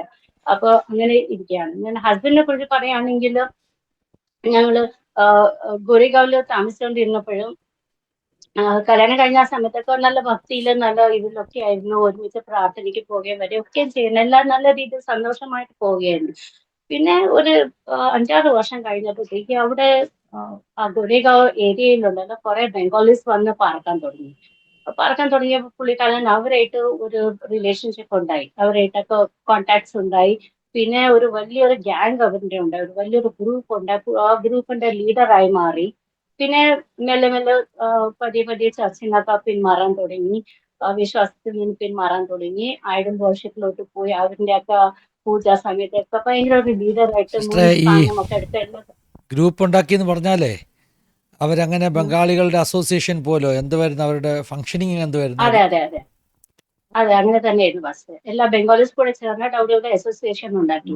അപ്പൊ അതിന്റെ ചെയർമാനായിട്ടൊക്കെ ഈ പുള്ളിക്കാരനെ അവർ സെലക്ട് ചെയ്തു, അപ്പോയിന്റ് ചെയ്തു. അങ്ങനെ എല്ലാ കാര്യത്തിലും അതെ, പുള്ളിക്കാരൻ ഭയങ്കര ദാസ് ബ്രദറെ ആക്റ്റീവ് ആയിരുന്നു. ദാസ് ബ്രദർ MTNL-ലായിരുന്നു ജോലി. അതെ എനിക്ക് അതെ. എനിക്ക് തോന്നുന്നു ആ സമയം ആയപ്പോഴത്തേക്ക് നിങ്ങൾ ഗൊരഗാവിലെ ആ ഒരു വീടൊക്കെ ആ സ്ഥലമൊക്കെ വാങ്ങിച്ചായിരുന്നോ? അത് നേരത്തെ ഉണ്ടായിരുന്നു ബസ്, നേരത്തെ അത് ഉണ്ടായിരുന്നു. പപ്പായും മമ്മിയൊക്കെ ഒരു വാങ്ങിച്ചാന്നോ? ഇല്ല ഇല്ല ഇല്ല, അത് ഞങ്ങള് കല്യാണത്തിന് മുൻപ് തന്നെ ദാസ് അവിടെ സ്വന്തം കൈകൊണ്ട് പണിത വീടാണത്. ഓക്കെ, അവിടെ ഈ സ്ലം ഏരിയ അങ്ങനാണതല്ലേ. ആയിരുന്നല്ലോ. ആ, ശരി. അതൊരു സ്ലം ഏരിയ ആണ്. മൊത്തം എന്തോ പറയുന്ന ഈ ചെളി നിറഞ്ഞ സ്ഥലമായിരുന്നു. കീച്ചയുടെ പോലെ നമ്മൾ പറയില്ലേ ഹിന്ദിയില്, ആ, അങ്ങനെ ചതുപ്പ് ചെളി നിറഞ്ഞ സ്ഥലമായിരുന്നു. സ്ഥലമായിരുന്നു. ചതുപ്പ്. ആ ആ അപ്പൊ അവിടെ ഈ വലിയ വലിയ സ്റ്റോൺസ് ഒക്കെ കൊണ്ടിട്ട് ദാസ് സ്വന്തം കൈ കൊണ്ട് പണിത വീടാണത്. അപ്പൊ അതിന് ഇമോഷണലി ഭയങ്കര അറ്റാച്ച്മെന്റ് ആ വീടിനോട്. ഞാൻ പലപ്പോഴും പറഞ്ഞിട്ടുണ്ട്, ഞാൻ ആ വീട് വിറ്റ് നമുക്ക് നല്ല സ്ഥലത്തൊക്കെ പോകാൻ പറഞ്ഞ് ഒരിക്കലും സമ്മതിക്കത്തില്ല. അത്രയ്ക്കും ഒരു ഇമോഷണൽ അറ്റാച്ച്മെന്റ് ഉണ്ട് ആ വീടിനോട്. അപ്പൊ അവിടെ അങ്ങനെ പണിത് ദൈവത്തിന്റെ കൃപയിൽ ഒരു 4 വീടൊക്കെ പണിയാൻ ദൈവം ഞങ്ങളെ സഹായിച്ചു. അങ്ങനെ ഇതായിരുന്നു. അവിടെ അങ്ങനെ ഈ അസോസിയേഷൻ ഒക്കെ തുടങ്ങി. ബംഗാളീസിന്റെ കൂടെ ഒക്കെ ചേർന്നപ്പോ എനിക്കങ്ങ് ഭയങ്കര വിഷമായിരുന്നു, സഹിക്കാൻ വയ്യാത്തൊരു സങ്കടവും വിഷമായിരുന്നു. എനിക്ക് പിന്നെ ദൈവത്തോട് കരച്ചിൽ മാത്രമേ ഉണ്ടായിരുന്നുള്ളൂ. ദൈവമേ, നീ എങ്ങനെയെങ്കിലും ഈ മനുഷ്യനെ മടക്കി വരുത്തണം എന്ന് പറഞ്ഞൊരു. പിന്നെ എന്റെ മനസ്സിലൊരു ചിന്ത ഇങ്ങനെ വന്നു, ഈ ഏരിയ വിട്ട് പോയാൽ ചിലപ്പോൾ ഒരു നന്നാകും. പിന്നെ മണിയങ്കളൊക്കെ താമസിച്ചിരുന്ന മിയാ റോഡിലായിരുന്നു. അപ്പോഴേ ഞങ്ങൾക്ക് ഈ ഏരിയയിൽ വന്ന മണിയങ്കളുടെ കയ്യിൽ ഒന്ന് കിട്ടിയാൽ മതി, പുള്ളിക്കാരൻ നന്നാകും. കാരണം മണിയങ്കളൊക്കെ ആയിരുന്നല്ലോ ഞങ്ങളെ വിശ്വാസത്തിലൊക്കെ കൊണ്ടുവന്നത്. അപ്പൊ ആ ഒരു വിശ്വാസത്തിൽ ഞാൻ പ്രാർത്ഥിക്കുന്നത്, ദൈവമേ ഞങ്ങൾക്ക് ഒരു നല്ലൊരു വീട് നീ തരണം, എവിടെയെങ്കിലും മീര റോഡിലോ എവിടെയെങ്കിലും മണിയങ്ങളുടെ അടുത്തായിട്ട് ഞങ്ങൾക്ക് ഒരു റൂം തരണമെന്ന് പ്രാർത്ഥിക്കായിരുന്നു. അച്ഛൻ പ്രാർത്ഥിച്ചു. എന്നിട്ട് അങ്ങനെ പ്രാർത്ഥിച്ച് ദൈവത്തിന്റെ കൃപയാൽ ഈ ഒരു വീട് ഞങ്ങൾക്ക് മേടിക്കാൻ ദൈവം സഹായിച്ചു. അങ്ങനെ ഞങ്ങൾ ഇങ്ങോട്ട് വന്നു. ഞങ്ങള് ഇവിടെ വരുന്നതിന്റെ 2 ദിവസത്തിന് മുൻപേ ഞാൻ ഞങ്ങളുടെ ചർച്ചിലെ പാസ്റ്ററിനെ വിളിച്ചുകൊണ്ടുവന്ന് വീട് മൊത്തം പ്രാർത്ഥിപ്പിച്ചു. ഓരോ റൂം പാസ്റ്റർ കയറി പ്രാർത്ഥിച്ച് അനുഗ്രഹിച്ച് പോയി. ഞങ്ങൾ ജൂൺ 8-ാം തീയതി ഈ വീട്ടിൽ കയറി വന്ന് എല്ലാ സാധനങ്ങളായിട്ട് കയറി വന്ന് ഞാൻ വീടിനകത്ത് കാല് വെച്ച സമയം എനിക്കങ്ങ് ഭയങ്കര ഒരു ഷോക്ക്. അവിടുത്തെ സീൻ കണ്ടിട്ട് എനിക്ക് വല്ലാത്തൊരു ഷോക്കും ഒരു ഭയങ്കര വിഷമം എനിക്കായിരുന്നു. അവിടെ ഒരു കോർണറിൽ ദാസ് പൂജയൊക്കെ ചെയ്ത് തന്നിട്ടുണ്ട്. ഞാൻ അറിഞ്ഞില്ലായിരുന്നു ഈ കാര്യങ്ങളൊന്നും. എന്നെ അറിയാതെ ആ വീട്ടിൽ പൂജയൊക്കെ ചെയ്ത സാധനങ്ങൾ. എനിക്ക് ഭയങ്കര സങ്കടം തോന്നി. ഞാൻ ദൈവമേ നീ ക്ഷമിക്കണം, അത് അറിയായ്മയിൽ ചെയ്തതാണ്, ക്ഷമിക്കണം. കുത്തി അങ്ങ് പ്രാർത്ഥിച്ചു. പക്ഷെ എനിക്ക് സഹിക്കാൻ വയ്യാത്തൊരു സങ്കടം വിഷമായിരുന്നു. അങ്ങനെ ഇരുന്നപ്പോഴ് ഞങ്ങള് സാധനങ്ങളൊക്കെ അങ്ങനെ ഇട്ടു. പിറ്റേ ദിവസം ജൂൺ 9-ന് ഞങ്ങൾ രണ്ടുപേരും ഡ്യൂട്ടിക്ക് പോകണം. ഞങ്ങൾക്ക് ലീവ് ഇല്ലായിരുന്നു. ഞങ്ങൾ രണ്ടും ഡ്യൂട്ടിക്ക് പോകായിരുന്നു. അപ്പൊ ദാസ് ബൈക്ക് എടുത്തിട്ടാ പോയത്.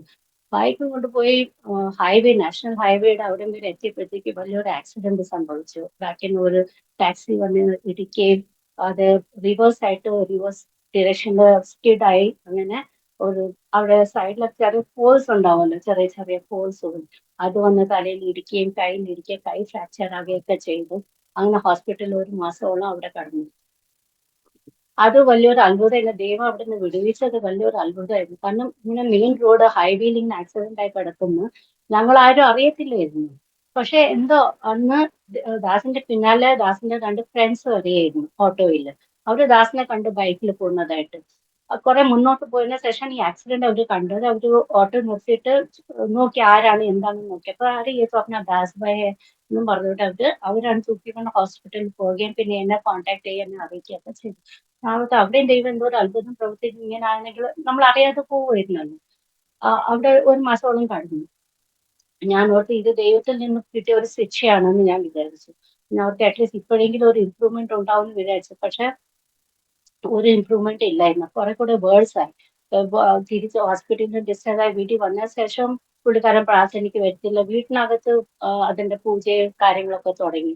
അപ്പൊ ഇവിടെ 2 ആരാധനയായിരുന്നു. ഞാനും എന്റെ മക്കളും സത്യദൈവത്തെ ആരാധിക്കുകയും ഇവിടെ ദാസാണെങ്കിൽ പൂജ നടത്തുമായിരുന്നു. ഭയങ്കര ദുഃഖമായിരുന്നു സിസ്റ്റർ എനിക്ക്. ഞാൻ ജോലിക്ക് പോകുന്ന സ്ഥലത്ത് ട്രെയിനിലും ബസ്സിൽ എവിടെ നിന്നാലും എനിക്ക് അങ്ങ് ധാരാധാരെ കണ്ണീര് ഒഴുകും. ഈ മനുഷ്യന്റെ കാര്യം ഓർത്തിട്ട് ദൈവമേ എങ്ങനെയെങ്കിലും നീ സ്പർശിക്കണേ എന്ന് പറഞ്ഞ് ഞാൻ ദൈവത്തോട് പ്രാർത്ഥിക്കായിരുന്നു.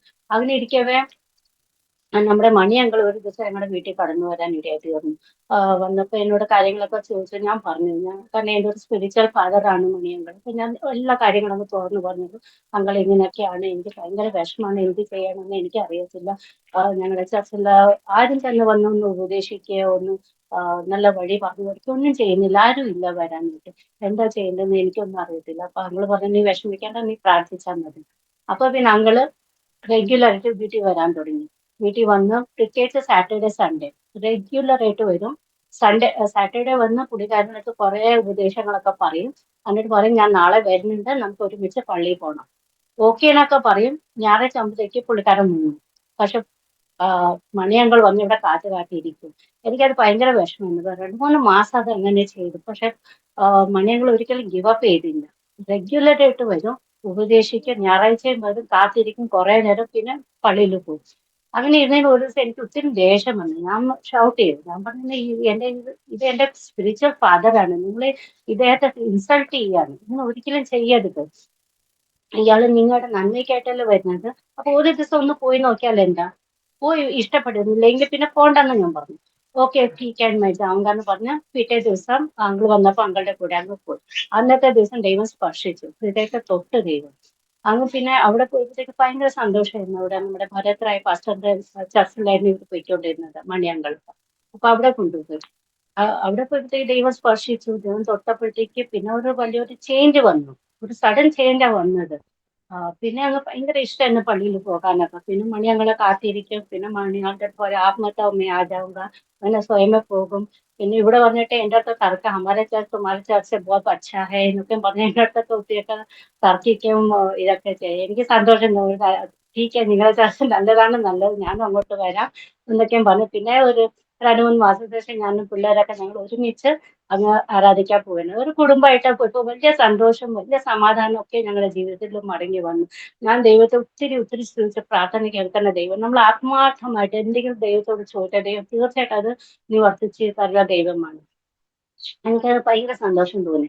അങ്ങനെ കടന്നു പോയിക്കൊണ്ടിരുന്നപ്പോൾ ഞങ്ങൾ പിന്നെ മിനിസ്ട്രിക്കായിട്ട് ഞങ്ങളെ തന്നെ സമർപ്പിച്ചു. അപ്പൊ ആ മിനിസ്ട്രിയുടെ ട്രെയിനിങ് ആയിട്ട് അവിടുത്തെ പാസ്റ്റർ ഞങ്ങളെ വിളിച്ചായിരുന്നു. അതിനുവേണ്ടിയുള്ള ഒരുക്കങ്ങളായിരുന്നു.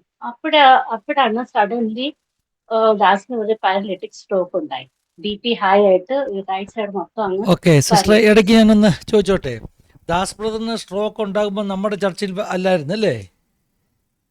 ഇല്ല, പക്ഷേ മെമ്പേഴ്സ് നമുക്കൊരു അല്ലായിരുന്നു. ഞാൻ പക്ഷെ സിസ്റ്റർ പ്രേയറിനൊക്കെ വരുമായിരുന്നോ? ആ കാരണം അതെ, സ്ട്രോക്ക് ഉണ്ടായി അത് കഴിഞ്ഞ ഉടനെ പെട്ടെന്ന് പറയാനിരിക്കുന്നു. സിസ്റ്ററിനെ വിളിച്ച് ഞാൻ ഓടി വരുന്ന ഓർക്കുന്നുണ്ട്. അതാ ഞാൻ ചോദിച്ചത്. യെസ്, ഞാനത് ഓക്കെ. പറയാതിരിക്കാൻ പറഞ്ഞത്. ആ അപ്പോഴിങ്ങനെ സഡൻലി ഇങ്ങനെ സ്ട്രോക്ക് ഉണ്ടായി. ഹോസ്പിറ്റലിൽ ഞങ്ങൾ കൊണ്ടുപോയി. അപ്പൊ പാസ്റ്ററെ വേറെ ആരും അറിയിച്ചില്ല. എന്റെ കയ്യിൽ പാസ്റ്ററിന്റെ നമ്പർ ഇല്ലായിരുന്നു. അപ്പൊ പാസ്റ്റർ അറിയിച്ചപ്പോ പാസ്റ്ററും സാൻഡി സിസ്റ്റർ ഉടനെ അന്ന് ഓടി പറഞ്ഞു വന്നു രാവിലെ തൊട്ട് വൈകുന്നേരം വരെ എന്റെ കൂടെ ഇരുന്നു. എന്നെ ഒത്തിരി ആശ്വസിപ്പിച്ചു, എന്നെ ഒത്തിരി കംഫർട്ട് ചെയ്തു, പ്രാർത്ഥിച്ചു. വേറെ ഞങ്ങൾ പോയിക്കൊണ്ടിരുന്ന സഭയിൽ നിന്ന് ഒരു കുഞ്ഞുങ്ങൾ വരികയോ നോക്കി അന്വേഷിക്കുകയോ ഒന്നും ചെയ്തിട്ടില്ലായിരുന്നു. എനിക്കത് ഭയങ്കര സങ്കടമായിട്ട് തോന്നി. പക്ഷെ ഞങ്ങൾ ഇത്രയും വിശ്വസ്തയോടെ ആ സഭയിൽ പോകുന്നു, എല്ലാ ഞായറാഴ്ചയും പോകുന്നു, എല്ലാ കാര്യത്തിലും ഞങ്ങൾ പങ്കെടുക്കുന്നു. എന്നിട്ട് ഒരു കുഞ്ഞു വന്നില്ലല്ലോ നോക്കാൻ എടുക്കാനോ. പാസ്റ്റർ വരുന്ന ഇടയ്ക്കിടയ്ക്കൊക്കെ വന്ന് നോക്കിയിട്ട് പോകുമായിരുന്നു. അല്ലാതെ ഒരു ഒരു പേഴ്സണൽ ടച്ച് അല്ലെങ്കിൽ ഒരു കംഫർട്ടിങ്, ഒരു പ്രാർത്ഥിക്കാനായിട്ട് അങ്ങനെ ഒന്നും ഇല്ലായിരുന്നു. ജസ്റ്റ് വരും, അന്വേഷിക്കാൻ അങ്ങ് പോകുമായിരുന്നു.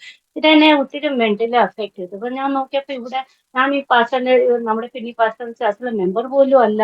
ഞാൻ വല്ലപ്പോഴും ഒരിക്കലൊക്കെ മെസ്സേജസ് കേൾക്കാനും പ്രാർത്ഥനയ്ക്കൊക്കെ പോകുന്നല്ലാതെ ഒരു മെമ്പർ പോലും അല്ല. എന്നിട്ട് പോലും ഇവർ എല്ലാ കാര്യങ്ങളും മാറ്റി വെച്ച് ആ സമയത്ത് ഡാനിയും ഡോണയൊക്കെ കുഞ്ഞുങ്ങളായിരുന്നു അല്ലേ, അവരെയൊക്കെ വീട്ടിൽ ഒറ്റയ്ക്ക് ആക്കിയിട്ട് നിങ്ങൾ വന്നു.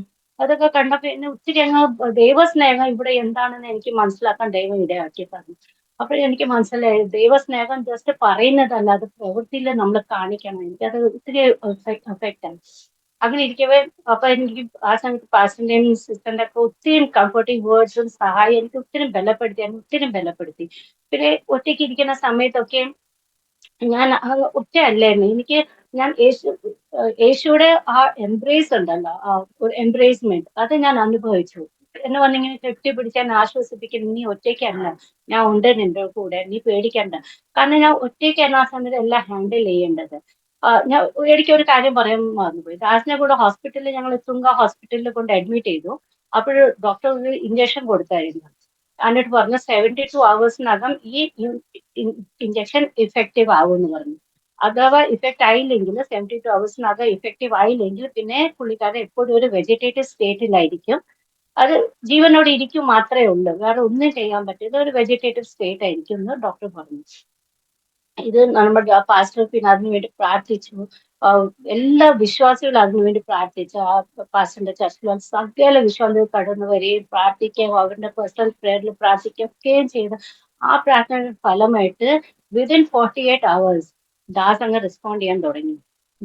എന്നിട്ട് സംസാരിക്കുകയും തുടങ്ങി. സംസാരിച്ചിട്ട് എനിക്ക് വിശക്കുന്നു എന്നൊക്കെ പറഞ്ഞിട്ട് ഡോക്ടർ തന്നെ അത് കണ്ടിട്ട് ഭയങ്കര അതിശയിച്ചു.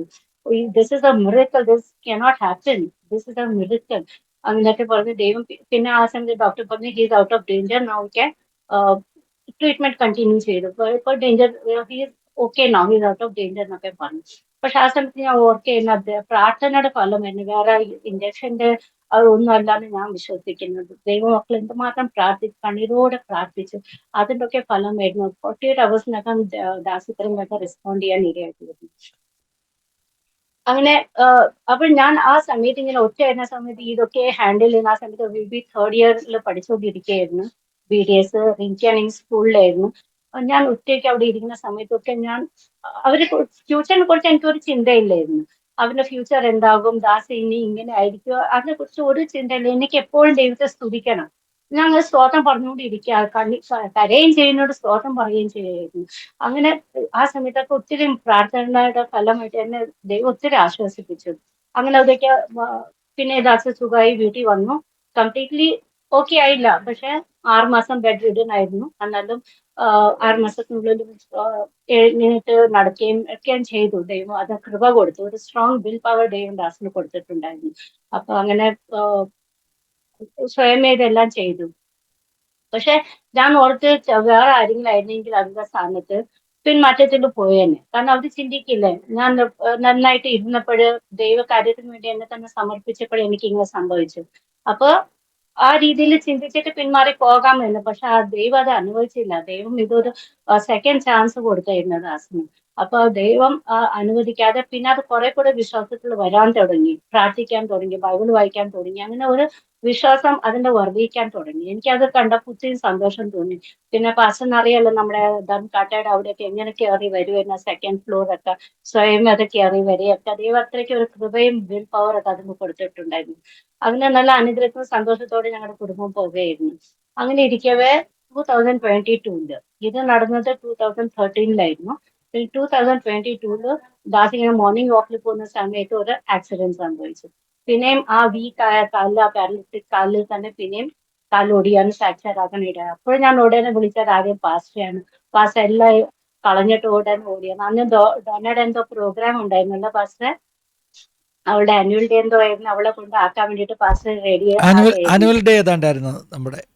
അതെ, അതുപോലും പാസ്റ്റർ അതിന് പോകാതെ എന്റെ കാര്യത്തിന് വേണ്ടി പാസ്റ്റർ ഓടി പാഞ്ഞു വന്നു. അവിടെ ഒത്തിരിയും പാസ്റ്റർ ഞങ്ങളെ സഹായിക്കുകയും സപ്പോർട്ട് ചെയ്യുകയും ഒക്കെയും ചെയ്ത് അതൊക്കെ ഞങ്ങളുടെ ജീവിതത്തിൽ മറക്കാൻ പറ്റാത്ത ഒരവസ്ഥ. കാരണം റിലേറ്റീവ്സ് ഒക്കെ ഉണ്ടായിട്ട് ആരും വന്നില്ല ഞങ്ങൾക്ക്. അവർ വിസിറ്റേഴ്സിനെ പോലെ വരും, കാണും, അങ്ങ് പോകുന്നതല്ലാതെ ഒറ്റൊരു കുഞ്ഞുങ്ങൾ വന്ന് അന്വേഷിക്കുക അല്ലെങ്കിൽ ഹെൽപ്പ് ചെയ്യാൻ വേണ്ടിയിട്ട് മുന്നോട്ട് പോയി. എന്റെ സഭയും എൻ്റെ പാസ്റ്ററും ഭാര്യയും മാത്രമേ ഉണ്ടായിരുന്നുള്ളൂ ആ സമയത്ത് എനിക്ക്. അതിനെ അത് ഒത്തിരി ഒത്തിരി അത് I am so grateful to you people. I am really very grateful. ഞാൻ ഒത്തിരി ബ്ലെസ്ഡ് ആണ്. ഇങ്ങനത്തെ ഒരു സഭ എനിക്ക് ദൈവം തന്നു, ഇങ്ങനത്തെ വിശ്വാസികളെ ദൈവം തന്നു, ഒത്തിരി നല്ലൊരു അനുഗ്രഹിക്കപ്പെട്ട ദൈവദാസൻ ഞങ്ങൾക്ക് തന്നു. ഇതൊക്കെ ഞാൻ എൻ്റെ ജീവിതത്തിൽ ഒരു വലിയൊരു അനുഗ്രഹമായിട്ട് ഞാൻ ഇത് കണക്കാക്കുകയാണ്. മറ്റുള്ള പ്രോബ്ലംസിനൊക്കെ സ്വന്തം പ്രോബ്ലം ആക്കി ഏറ്റെടുത്ത് അവർ പ്രാർത്ഥിക്കുന്നു. അങ്ങനെയൊക്കെ നിങ്ങളുടെയൊക്കെ പ്രാർത്ഥനയാണ് എന്നെ ഇത്രയും ബലപ്പെടുത്തി ഇതുവരെ നിലനിർത്തിയത്. ഞാൻ ദൈവത്തെ ഒത്തിരി സ്തുതിക്കുക. എനിക്ക് ഇങ്ങനെ ഒരു അനുഗ്രഹിക്കപ്പെട്ട ഒരു ജീവിതം ദൈവം ജീവിതം അനുഗ്രഹിക്കപ്പെട്ട ഞാൻ ദൈവത്തെ ഒത്തിരി സ്തുതിക്കുന്നു. ഞാൻ നന്ദിയോടെ വാഴ്ത്തി സ്തുതിക്കുകയാണ്. അങ്ങനെ ദൈവം ഞങ്ങളെ പിന്നെയും പിന്നെ പിള്ളേരെയൊക്കെ കല്യാണം കഴിഞ്ഞ് അവരങ്ങ് പോയി. ഞങ്ങളിപ്പോ രണ്ടുപേരും വീടിനകത്തുണ്ട്. അങ്ങനെ സുഖമായിട്ട് സന്തോഷമായിട്ട് പോവുകയാണ്. ആരാധനയ്ക്ക് പോകുന്നുണ്ട്, പ്രാർത്ഥനയ്ക്കൊക്കെ പോകുന്നുണ്ട്. പിന്നെ എന്റെ ഒരു അനുഭവം പറയാൻ എനിക്ക് ഉണ്ടായിരുന്നു പക്ഷേ, ഞാൻ ഈ കോവിഡ് സമയത്ത് എല്ലാവരും ലോക്ക്ഡൌൺ ആയല്ലോ. ലോക്ക്ഡൌൺ ആയപ്പോഴത്തേക്ക് എന്റെ ജോലി നഷ്ടപ്പെട്ടു. എല്ലാവരുടെയും ജോലി നഷ്ടപ്പെട്ടു, എന്റെയും ജോലി നഷ്ടപ്പെട്ടു. അങ്ങനെ വീട്ടിൽ ഇരിക്കുകയായിരുന്നു. വീട്ടിൽ ഇരുന്നപ്പോഴത്തേക്ക് ചെറിയ ചെറിയ പ്രോബ്ലംസ് ഒക്കെ ഉണ്ടായി. അപ്പോൾ ഞാൻ പ്രാർത്ഥിച്ചു ദൈവത്തോട്, ദൈവമേ അടുത്ത് എവിടെയെങ്കിലും എനിക്കൊരു ജോലി കിട്ടാൻ നീ സഹായിക്കണം. നന്നായിട്ട് എനിക്കറിയാം ലോക്ക്ഡൌൺ സമയത്ത് ആരെങ്കിലും ജോലിക്കൊക്കെ വെക്കുന്നെന്ന് എനിക്കറിയാം. എന്നിട്ട് ഞാൻ പ്രാർത്ഥിച്ചു ദൈവത്തിന്.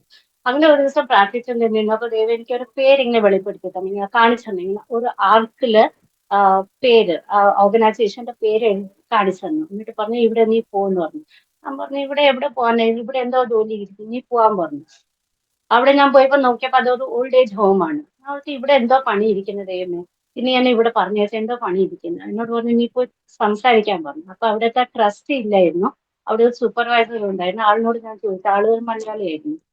എന്നോട് ഞാൻ ചോദിച്ചു, ഇവിടെ വേക്കൻസി ഉണ്ടല്ലോ. അപ്പൊ ട്രസ്റ്റിന്റെ നമ്പർ തന്നു പറഞ്ഞു നിങ്ങളെ സംസാരിക്കാം. അങ്ങനെ സംസാരിച്ചപ്പോൾ അവരെന്നെ ഇന്റർവ്യൂവിന് വിളിച്ചു. പിറ്റേ ദിവസം ഞാൻ ഇന്റർവ്യൂവിന് പോയി. അപ്പൊ അവരെന്നോട് ചോദിക്കാൻ, നിങ്ങൾക്ക് എങ്ങനെ മനസ്സിലായി ഇവിടെ ഇങ്ങനെ വേക്കൻസി ഉള്ള കാര്യം? ഞങ്ങൾ ഇതൊന്നും പബ്ലിഷ് ചെയ്തിട്ടില്ലായിരുന്നല്ലോ, നിങ്ങൾ ആരോടും പറഞ്ഞിട്ടില്ലായിരുന്നു.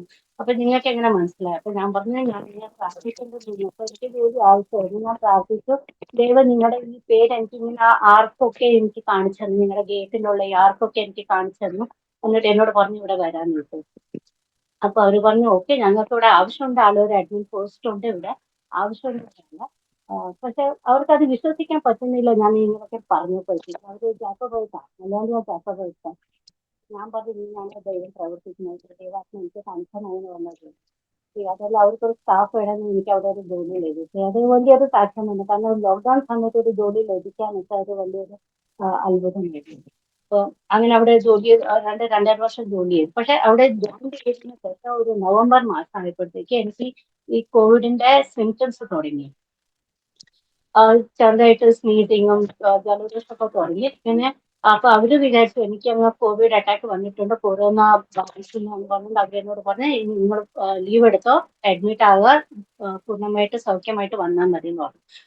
ഞാൻ പോയി ടെസ്റ്റ് ഒക്കെ ചെയ്തപ്പോൾ കോവിഡ് നെഗറ്റീവാണ്. പക്ഷെ സിംറ്റംസ് എല്ലാം കോവിഡിന്റെയാ കാണിക്കുന്നത്. അങ്ങനെ അവർ സ്കാൻ ഒക്കെ ചെയ്തപ്പോൾ എന്റെ ലങ്സ് ഉണ്ടല്ലോ 20-30% ഡാമേജ് കാണിക്കുകയാണ്. പക്ഷെ എല്ലാ സിംറ്റംസും കോവിഡ് ആണ്. കോവിഡ് ടെസ്റ്റ് ചെയ്യുമ്പോൾ കോവിഡ് നെഗറ്റീവും ആണ്. ഏതെങ്കിലും ഹോസ്പിറ്റലിൽ അവർ അഡ്മിറ്റ് ചെയ്തു. അവിടെ അഡ്മിറ്റ് ചെയ്തപ്പോഴത്തേക്ക് എനിക്ക് അങ്ങ് ബ്രീതിങ് ഇഷ്യൂസ് അങ്ങ് കൂടാൻ തുടങ്ങി. ഒരു 3-4 ദിവസം കഴിഞ്ഞപ്പോഴത്തേക്ക് എനിക്ക് ഭയങ്കരമായിട്ട് സിവിയർ ബ്രീതിങ് ഇഷ്യൂസ് ഉണ്ടായി. എൻ്റെ യൂറിൻ പാസ് ചെയ്യുന്നത് ബന്ധായി, മോഷൻ പാസ് ആകുന്നത് ബന്ധായി, എല്ലാം ബന്ധായി. എനിക്കങ്ങ് ഭയങ്കര വിമിഷ്ടമൊക്കെയായിരുന്നു. ഞാൻ നോക്കി ഇത് എൻ്റെ അവസാന രാത്രി ആയിരിക്കും ഇവിടെ. ഞാൻ പിന്നെ എല്ലാ ഫാമിലി മെമ്പേഴ്സിനൊക്കെ വിളിപ്പിച്ചു. അപ്പൊ നിങ്ങൾ എല്ലാവരുമായി എനിക്ക് നിങ്ങളൊക്കെ ഒന്ന് കാണണം, എനിക്ക് അറിയത്തില്ല നാളെ എനിക്കുള്ള ദിവസമാണോന്ന് എനിക്ക് അറിയത്തില്ല. എല്ലാരും വന്നു, പിള്ളേരെല്ലാരും വന്നു, ഇൻഡോസ് എല്ലാം വന്നു, എല്ലാരും വന്ന് കണ്ടു, പ്രാർത്ഥിച്ചിട്ടൊക്കെ പോയി. ഞാൻ രാത്രിയിൽ ഇങ്ങനെ ദൈവത്തോട് പറഞ്ഞു, ദൈവമേ നിന്റെ ഗീതം എന്റെ ജീവിതത്തിൽ നടക്കട്ടെ. ഒത്തിരി കാര്യങ്ങൾ എനിക്ക് ഇനിയും ചെയ്യാനുണ്ട്. എനിക്കായിട്ട് ഒന്നും ഞാൻ ചെയ്തിട്ടില്ല. ഇത്രയും വർഷം ഞാൻ ഓടിയത് എനിക്ക്, എന്റെ ഫാമിലിക്ക്, എന്റെ മക്കൾക്ക് വേണ്ടി മാത്രമായിരുന്നു. നീ ഒരു ആയുസ് തരികയാണെങ്കിൽ എനിക്ക് വേണ്ടി വല്ലതും ചെയ്യാനും എനിക്ക് വേണ്ടി ജീവിക്കാൻ ഞാൻ ആഗ്രഹിക്കുകയാണ്. പിന്നെ നിന്റെ ഹിതം നടക്കട്ടെ എന്ന് പറഞ്ഞ് ഞാൻ പ്രാർത്ഥിച്ചു. എനിക്കൊരു ടെൻഷൻ ആ സമയത്ത് റിങ്കിയുടെ കല്യാണം കഴിഞ്ഞിട്ടില്ലായിരുന്നു. അപ്പൊ അവളുടെ കല്യാണം ഒന്ന് അവളെ സെറ്റിലായി കാണണമെന്ന് എനിക്ക് ആഗ്രഹം ഉണ്ടായിരുന്നു. പക്ഷെ ഞാൻ ഓർത്ത് ദൈവമേ നിന്റെ ഹിതം നടക്കട്ടെ എന്ന് പറഞ്ഞ് ഞാൻ അന്ന് രാത്രി കടന്നു ഉറങ്ങി.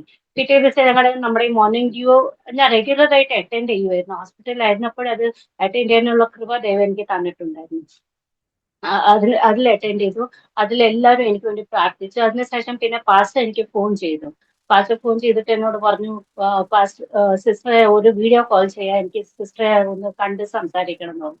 അങ്ങനെ ഞാൻ വീഡിയോ കോൾ ചെയ്തപ്പോൾ നിങ്ങൾ രണ്ടുപേരും സിസ്റ്ററും പാസ്റ്റർ ലൈനിൽ വന്ന് എന്നെ കണ്ടപ്പോഴത്തേക്ക് നിങ്ങൾ അങ്ങ് ഷോക്ഡ് ആയിപ്പോയി. കാരണം മൊത്തം സ്വെല്ലിംഗ് ആയിരുന്നു, എന്റെ തല തൊട്ട് കാല് വരെ മൊത്തം സ്വെല്ലിംഗ് ആയിരുന്നു, വീർത്തിരിക്കുകയായിരുന്നു. അപ്പോഴേ ഞാൻ പാസ്റ്ററിനോട് എന്റെ കാര്യങ്ങളൊക്കെ പറഞ്ഞു, ഇങ്ങനെ യൂറിൻ പാസ്സാകുന്നില്ല, മോഷൻ പാസ്സാകുന്നില്ല.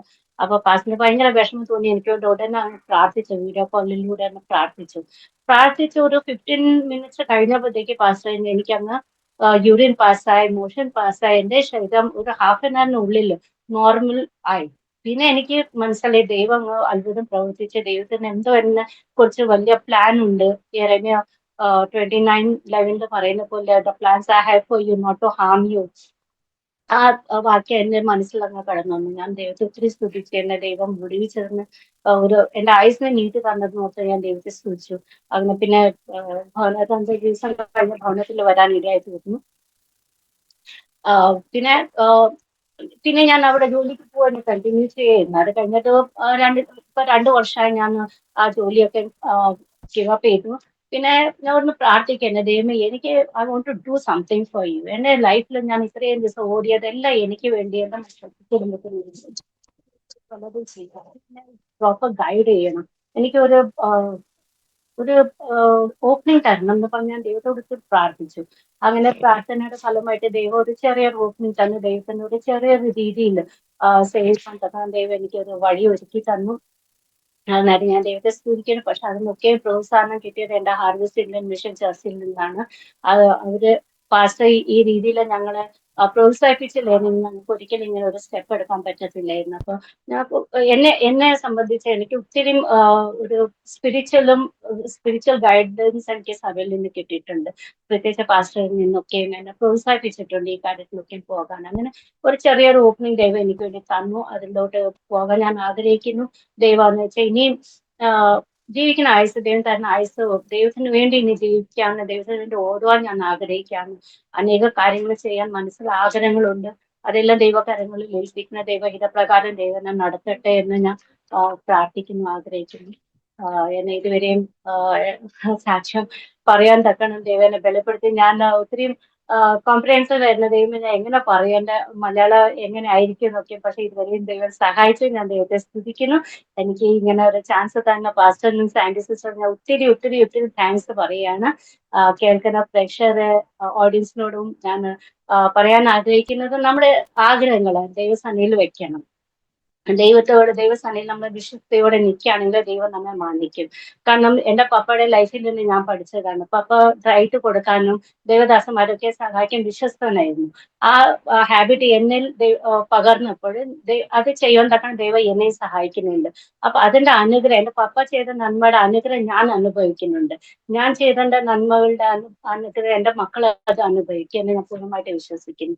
ദൈവം ആർക്കും കടക്കാരനല്ല. ദൈവം നമ്മുടെ മെറ്റീരിയൽ തിങ്സ് ഒക്കെ നമുക്ക് എന്താണ് ആവശ്യം, ഏത് സമയത്ത് എന്ത് ആവശ്യം ദൈവത്തിന് അറിയാതെ, അത് ദൈവം നമുക്ക് തീർച്ചയായിട്ടും തരും. പക്ഷെ നമ്മൾ ദൈവസന്നിധിയിൽ വിശുദ്ധയോടെ ആത്മാർത്ഥതയോടെ നിൽക്കുകയാണെങ്കിൽ ദൈവം നമ്മെ എല്ലാവരും തീർച്ചയായിട്ടും അനുഗ്രഹിക്കും. ദൈവം നമ്മളെ എല്ലാവരും അനുഗ്രഹിക്കും. Thank you sister. ഒത്തിരി നല്ല കാര്യങ്ങൾ, അനുഗ്രഹിക്കപ്പെട്ട സാക്ഷ്യങ്ങൾ കേട്ടു. സിസ്റ്ററുടെ അനുഭവങ്ങളെല്ലാം എനിക്ക് ഏറെക്കുറെ അറിയാവുന്നതായതുകൊണ്ട് ദൈവത്തിന് സ്തോത്രം ചെയ്യുന്നു. പപ്പയുടെ പേര് ഡേവിഡ് അങ്കിൾ? അല്ല, എന്റെ പപ്പ നെൽസൺ മാത്യു. നെൽസൺ അല്ലേ? നെൽസൺ മാത്യു. ശരി, അങ്കളായിട്ടാണ് പപ്പ അറിയപ്പെട്ടത്. ഓക്കെ. കാരണം മണിയങ്കൾ നമ്മുടെ ചർച്ചിന്റെ ഒരു വലിയ അനുഗ്രഹമായ അങ്കളായിരുന്നു. മണിയങ്കളുടെ വേർപാടൊക്കെ ഞാൻ ഓർക്കുന്നത് നമ്മുടെ ചർച്ചിനുണ്ടായ വലിയൊരു നഷ്ടമായിരുന്നു. അദ്ദേഹം വളരെ സീനിയറായിട്ടുള്ള ഒരു TTR ഒക്കെ ആയിരുന്നു. ഇന്നും മണിയങ്കൾ നമ്മുടെ ചർച്ചിന് അദ്ദേഹത്തിൻ്റെ വേർപാടൊരു നഷ്ടമാണ്, വലിയ ലോസ്. ദൈവത്തിൻ്റെ സ്തോത്രം. കർത്താവ് അനുഗ്രഹിക്കപ്പെട്ട ഒത്തിരി ദൈവമക്കളെ നമ്മുടെ ചർച്ചിൽ തന്നു, ഇന്നും തന്നിട്ടുണ്ട്. അവരെല്ലാം ഓർത്ത് സ്തോത്രം ചെയ്യുന്നു. ചർച്ചിൻ്റെ ഒരു വളരെ വലിയ അനുഗ്രഹമാണ്. പ്രാർത്ഥിക്കുന്ന ഒരു കൂട്ടം ദൈവമക്കളുണ്ട്. നിങ്ങളെല്ലാം ദൈവം അതിൻ്റെ ഭാഗമാക്കി നിർത്തിയിരിക്കുന്നു. സിസ്റ്റർക്ക് ഒരു ഓപ്പണിങ് കിട്ടിയെന്ന് പറഞ്ഞു. ആ ഓപ്പണിങ് നാട്ടിൽ ഒരു ഹിന്ദി വർക്കുമായിട്ട് സിസ്റ്റർ ബന്ധപ്പെട്ട് അവരെ ഹെൽപ്പ് ചെയ്യുന്നുണ്ട് അല്ലേ സിസ്റ്റർ? ട്രാൻസ്ലേഷൻ്റെ കാര്യത്തിലാണെങ്കിലും അവരെ ഇടയ്ക്ക് പോയി പ്രോത്സാഹിപ്പിക്കുന്ന ആക്ച്വലി കാര്യത്തിലാണെങ്കിലും. ആദ്യത്തെ പ്രാവശ്യം ഞാൻ പോയപ്പോഴേ ഞാൻ എന്റെ ചേച്ചിയെ കാണാൻ പോയിരുന്നു. ചേച്ചി സുഖമില്ലാതെ കിടന്നപ്പോ ചേച്ചിയെ കാണാൻ പോയിരുന്നു. പക്ഷെ അവരൊക്കെ കാത്തലിക്സ് അല്ലേ, അവര് പോകുന്ന സഭയിൽ എനിക്ക് പോകണ്ടായിരുന്നു. അപ്പൊ ഞാൻ പാസ്റ്ററിനോട് ചോദിച്ചായിരുന്നു, പാസ്റ്റർ ഇവിടെ എവിടെയെങ്കിലും അടുത്തായിട്ട് ഏതെങ്കിലും ഒരു ദേവദാസന്റെ നമ്പർ ഒന്ന് തരാമോ? അപ്പൊ പാസ്റ്റർ ഈ പോൾ മുത്തേടന്റെ നമ്പർ എനിക്ക് തന്നു. പാസ്റ്റർ ഡയറക്റ്റ് ആയിട്ട് അറിയത്തില്ല, എന്നാൽ പാസ്റ്ററിൽ എങ്ങനെയാ നമ്പർ വന്നു, അങ്ങനെ പാസ്റ്റർ എനിക്ക് നമ്പർ തന്നു. അങ്ങനെ ഞാൻ അവിടെ പോയി.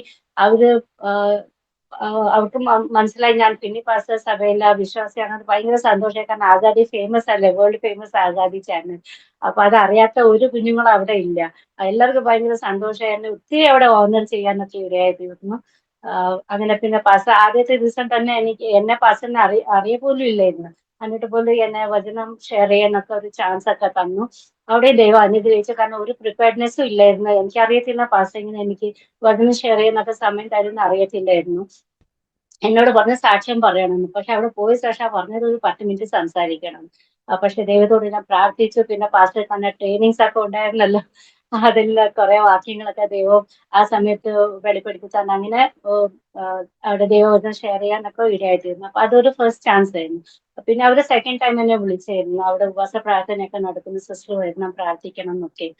പക്ഷെ അത് ഉപവാസ പ്രാർത്ഥന നടന്നില്ല അവിടെ. പിന്നെ ഒരു കൺവെൻഷൻ ഒക്കെ നടത്താൻ ഇടയായിത്തീർന്നു. അപ്പൊ ഏതായാലും അവിടെ പോകാനും അവരുമായിട്ടൊക്കെ ഒന്ന് ബന്ധപ്പെടാനും പിന്നെ ആ റിലേഷൻഷിപ്പ് ഒന്ന് പുതുക്കാനൊക്കെ ഇടയായിത്തീർന്നു. പിന്നെ ഈ പ്രാവശ്യം ഞാൻ പോയിരുന്നത് കഴിഞ്ഞ ആഴ്ചയിൽ പോയിരുന്നു. അപ്പോഴത് വലിയൊരു അനുഭവമായിരുന്നു. നമ്മുടെ യുപിയിൽ നിന്നും ഒറീസയിൽ നിന്നും ജാർഖണ്ഡ് ഛത്തീസ്ഗഡ് ഒക്കെ കുറഞ്ഞതൊരു 20ഓളം ആൾക്കാർ പാസ്റ്റർമാരും വിശ്വാസികളൊക്കെയും കടന്നു വന്നിട്ടുണ്ടായിരുന്നു. അവിടെ ഒരു ഡിസൈപ്പിൾഷിപ്പ് ട്രെയിനിങ് ആയിരുന്നു. ഒരു 4 ദിവസത്തെ ഡിസൈപ്പിൾഷിപ്പ് കോഴ്സ് ആയിരുന്നു. അപ്പൊ അതിൽ പങ്കെടുക്കാൻ, ഒരു സ്റ്റുഡന്റ് ആയി പങ്കെടുക്കാനും പിന്നെ അവിടെ ട്രാൻസ്ലേറ്റ് ചെയ്യാനൊക്കെയും ദൈവം ഒത്തിരി കാര്യങ്ങളൊക്കെ ഉപയോഗിച്ചു. അവരോടൊക്കെയും ഇടപെടാനും അനേക കാര്യങ്ങൾ അവരിൽ നിന്ന് മനസ്സിലാക്കി എടുക്കാനും അവരുടെ പ്രവർത്തനത്തെ കുറിച്ചൊക്കെ അറിയാനൊക്കെയും ഇടയാക്കി തീർന്നു. ഇപ്പോഴ് അവരെ ഒന്ന് ക്ഷണിക്കാണ്, യുപിയിലോട്ടൊക്കെ വരുന്നതിനൊക്കെ ഒന്ന് ക്ഷണിക്കാന്ന് വേണ്ടെന്ന് പ്രാർത്ഥിച്ച്, ദൈവത്തിന്റെ ഹിതമാണെങ്കിൽ ദൈവം അതിന് എന്തെങ്കിലും വഴി തുറക്കുകയാണെങ്കിൽ തീർച്ചയായിട്ടും വരാം എന്നൊക്കെയും പറഞ്ഞിരിക്കുകയാണ്. അതെ, അപ്പൊ ദൈവത്തിന് അങ്ങനെ ദൈവം ചെറുതായിട്ട് ചില രീതിയിൽ തന്നെ ഉപയോഗിക്കാൻ തുടങ്ങിയിരിക്കുകയാണ്. ഇനിയും ദൈവത്തിന് ഇനിയും നല്ല ഓപ്പണിങ്സ് തരട്ടെ. നമ്മുടെ ചർച്ചിൻ്റെ പ്രേയർസൽ ലീഡറാണ് റാണി സിസ്റ്റർ. കുടുംബത്തെ ഓർത്ത് സ്തോത്രം ചെയ്യുന്നു, മക്കളെ ഓർത്ത് സ്തോത്രം ചെയ്യുന്നു.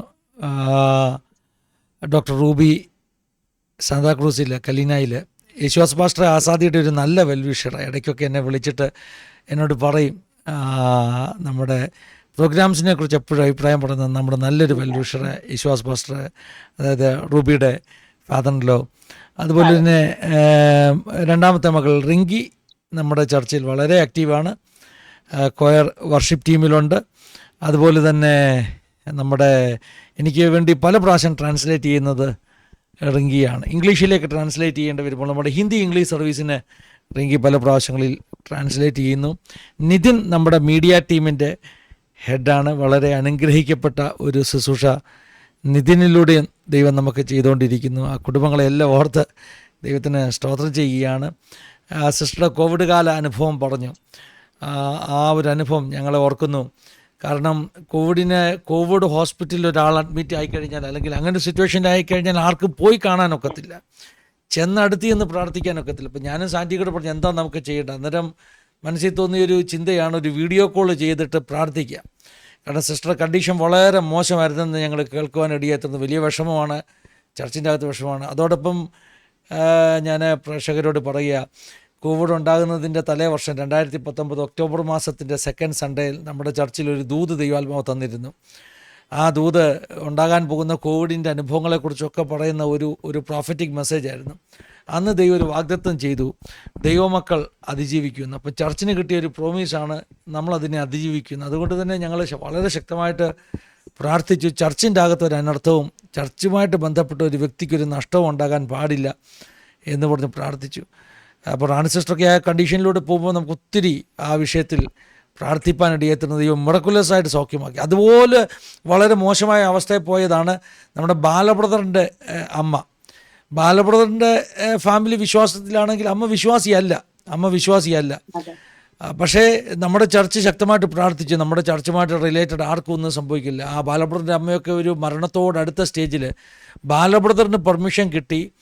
ഈ പറഞ്ഞ കിറ്റൊക്കെ ഇട്ടുകൊണ്ട് PPT കിറ്റൊക്കെ ഇട്ടുകൊണ്ട് അകത്ത് കയറി ചെന്ന് അമ്മയുടെ അറമ്പിൽ ചെന്ന് പ്രാർത്ഥിക്കാൻ. അപ്പോൾ ബാലബ്രദർ അമ്മയുടെ അറമ്പിൽ ചെന്നിട്ട് ഫോണിൽ കൂടെ എന്നെ കൊണ്ട് പ്രാർത്ഥിപ്പിച്ചു.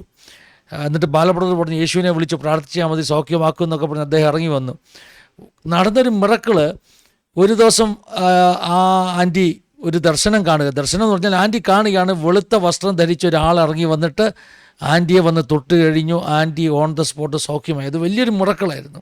ഒരു north Indian family, north Indian Brahmin ഫാമിലിയാണ്, ബാലകൃഷ്ണ ശർമ്മ എന്ന അദ്ദേഹത്തിൻ്റെ പേര്.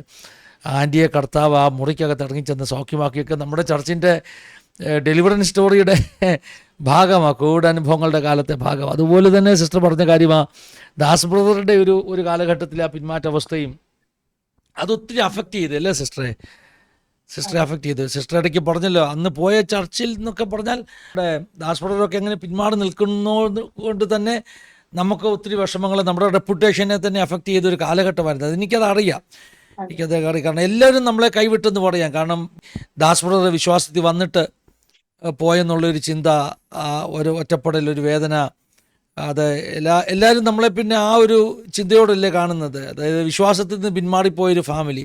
സിസ്റ്ററായിരുന്നു അതിനകത്ത് സ്ട്രഗിൾ ചെയ്തുകൊണ്ടിരുന്നത്. അങ്ങനെ സ്ട്രഗിൾ ചെയ്യുന്ന ഒത്തിരി ദൈവമക്കളുണ്ട്, സഹോദരിമാരുണ്ട്. അവർക്കൊക്കെ സിസ്റ്ററുടെ സാക്ഷ്യം ഒരു അനുഗ്രഹമായി തീരും. ഹിന്ദി സാക്ഷ്യത്തിൽ സിസ്റ്റർ ഇത് പറഞ്ഞത് അനേകർക്ക് അനുഗ്രഹമായി തീർന്നു. പലരും ഇങ്ങനെയുള്ള കാര്യങ്ങൾ പറയത്തില്ല, പക്ഷേ അനേകർക്ക് അനുഗ്രഹമായി തീർന്നു. കാരണം വിശ്വാസത്തിൽ വന്നിട്ട് ഭർത്താവ് പിന്മാറിപ്പോയി, ഭാര്യ ഒറ്റയ്ക്ക് സ്ട്രഗിൾ ചെയ്യുന്നു, എന്താ ചെയ്യേണ്ടതെന്ന് അറിയത്തില്ല. നിങ്ങൾ പ്രാർത്ഥിച്ചാൽ മതി, ദൈവം നിങ്ങളുടെ കുടുംബത്തിനകത്ത് അത്ഭുതം ചെയ്യും. നിങ്ങളുടെ ഹസ്ബൻഡിനെ കർത്താവ് കൊണ്ടുവരും. ഇന്ന് ദാസ്പുരനെ കുറിച്ച് പറയണം, അദ്ദേഹം വളരെ ഫൈറ്റിംഗ് സ്പിരിറ്റുള്ളൊരു മനുഷ്യനാണ്. കാരണം ആ ഒരു സ്ട്രോക്കൊക്കെ വന്ന ശേഷം പറഞ്ഞല്ലോ, ചർച്ചിൻ്റെ സെക്കൻഡ് ഫ്ലോറിൽ വരെയൊക്കെ സ്റ്റെപ്പ് വളരെ ബുദ്ധിമുട്ടുള്ള, വലിഞ്ഞു കയറി വരും.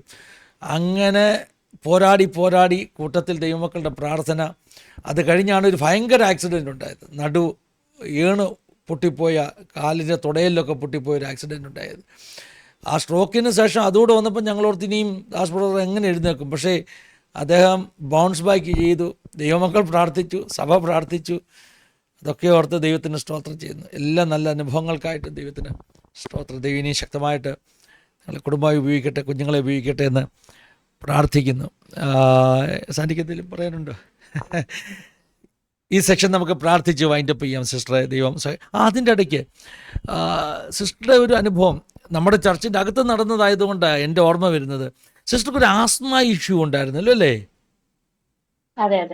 അതെ, അതും ദൈവം മിറക്കുലസ് ആയിട്ട് സൗഖ്യമാക്കിയ.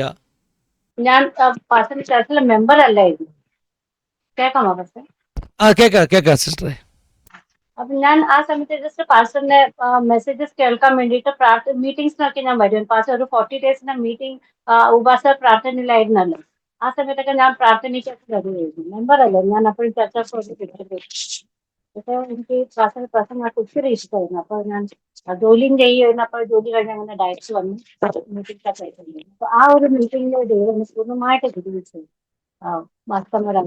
അത് ഞാൻ ഫീൽ ചെയ്തു. എന്റെ ശരീരത്തിൽ അത് പൂർണ്ണമായിട്ട് വിട്ടു പോകുന്നത് പോലെ ഞാൻ ഫീൽ ചെയ്തു. വെരി നെക്സ്റ്റ് ഡേ എനിക്കത് അനുഭവപ്പെട്ടു. അത് ഇല്ല, എനിക്കത് പൂർണ്ണമായിട്ട് മാറിയതായിട്ട്. കാരണം ആ സമയത്തൊക്കെ ഞാൻ പമ്പ് എടുക്കുമായിരുന്നു, പമ്പ് യൂസ് ചെയ്യുമായിരുന്നു. പക്ഷെ അതൊക്കെ നിർത്തി. സിസ്റ്റർ, എനിക്കൊരു വേഗമായിട്ടൊരു മെമ്മറി ഉണ്ട്. കാരണം അത് ഏത് സമയത്താണെന്ന് ഞാൻ ഓർക്കുന്നില്ല. കാരണം ആ 40 ഡേയ്സ് ഫാസ്റ്റിങ്ങിന് ഒത്തിരി ഡെലിവറൻസ് ആയിരുന്നു. ആ ഫാസ്റ്റിംഗ് ആണ് നമ്മുടെ ചർച്ച് തുടങ്ങാൻ കാരണമായി തീർന്നത്. അന്ന് ഞാൻ ചർച്ച് സ്റ്റാർട്ട് ചെയ്തിട്ടില്ല. ആ ഫാസ്റ്റിങ്ങിനാണ് ദൈവാത്മാവ് ശക്തമായിട്ട് പറഞ്ഞത് ചർച്ച് സ്റ്റാർട്ട് ചെയ്യണം എന്ന് നിയോഗം നൽകിയത്. അപ്പോൾ അങ്ങനെയുള്ള മിറക്കുലസ് ഹീലിംഗ് അല്ലേ? ദൈവത്തിൻ്റെ സ്തോത്രം. ദൈവം ശക്തമായിട്ട് ഉപയോഗിക്കട്ടെ, അനുഗ്രഹിക്കട്ടെ. പ്രാർത്ഥിക്കാം സിസ്റ്റർ, നമ്മുടെ വ്യൂവേഴ്സിന് വേണ്ടി പ്രാർത്ഥിക്കാം. സിസ്റ്റർ തന്നെ ചുരുക്കമായിട്ട് നമ്മുടെ പ്രേക്ഷകർക്ക് വേണ്ടി, വ്യൂവേഴ്സിന് വേണ്ടി ഒന്ന് പ്രാർത്ഥിച്ചാട്ടെ. Hallelujah, hallelujah, hallelujah. ദൈവമേ, നല്ല കർത്താവേ, ഇത്രത്തോളം അങ്ങ് നമ്മൾ സഹായിക്കുക, അനുഗ്രഹിക്കുകയും ചെയ്തു കർത്താവേ. ആരംഭത്തിന്റെ പോരാട്ടങ്ങളൊക്കെ ഉണ്ടായിട്ടും അതിനെല്ലാം ദഹനം ചെയ്യുവാൻ തക്കണം കർത്താവേ, ജയിക്കാൻ തക്കണം നിങ്ങളെ സഹായിച്ചു. ഈ അനുഗ്രഹിക്കപ്പെട്ട സെഷനായിട്ട് സ്തോത്രം കർത്താവേ. നല്ല രീതിയിൽ കർത്താവേ ടെസ്റ്റിമണി പറയാൻ തക്കണം അടിയനെ അങ്ങ് സഹായിച്ചു. ഏൽപ്പിക്കുന്ന കർത്താവേ, ധാരാളമായിട്ട് അനുഗ്രഹിക്കുന്നത് അനേകർക്ക് കർത്താവേ ഒരു അനുഗ്രഹത്തിന് കാരണമാക്കി തീർക്കണമെന്ന് പ്രാർത്ഥിക്കുന്നു. അനേക സാക്ഷ്യങ്ങൾ കർത്താവേ ഇനിയും വരുവാനും അനേകരെ വിശ്വാസത്തെ ബലപ്പെടുത്തുവാനും പിന്മാറ്റക്കാരെ മടക്കി വരുത്താനും ഒക്കെ കാരണമാക്കണമെന്ന് പ്രാർത്ഥിക്കുന്നു കർത്താവേ. സിസ്റ്ററോട് പ്രാർത്ഥനയും ഞങ്ങളുടെ മക്കളെ ഇത്രത്തോളം സഹായിക്കാൻ അനുഗ്രഹിക്കുകയും ചെയ്തത് കർത്താവേ. ഇനി സ്വർഗീയ കൃപാവരങ്ങളാൽ അവരെ നിറയ്ക്കണമെന്ന് കർത്താവേ. അവരെ അനുഗ്രഹിക്കുന്ന കുടുംബമായിട്ട് കർത്താവേ അങ്ങേക്ക് വേണ്ടി ചെയ്യുന്നതെല്ലാം കർത്താവേ അങ്ങ് ഓർത്ത് അവരെ അനുഗ്രഹിക്കണമെന്ന് പ്രാർത്ഥിക്കുന്നു കർത്താവേ.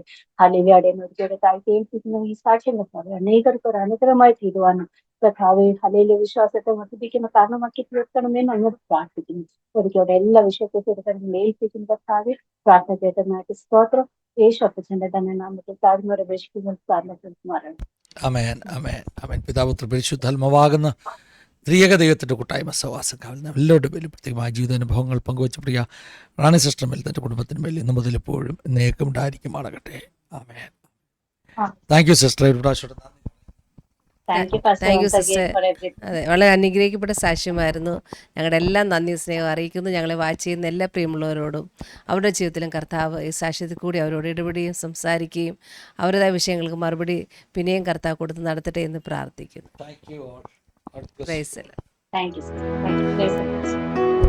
എല്ലാവരെയും അനുഗ്രഹിക്കട്ടെ. Thank you all. God bless you. Thank you for watching. Have A wonderful time. God bless you.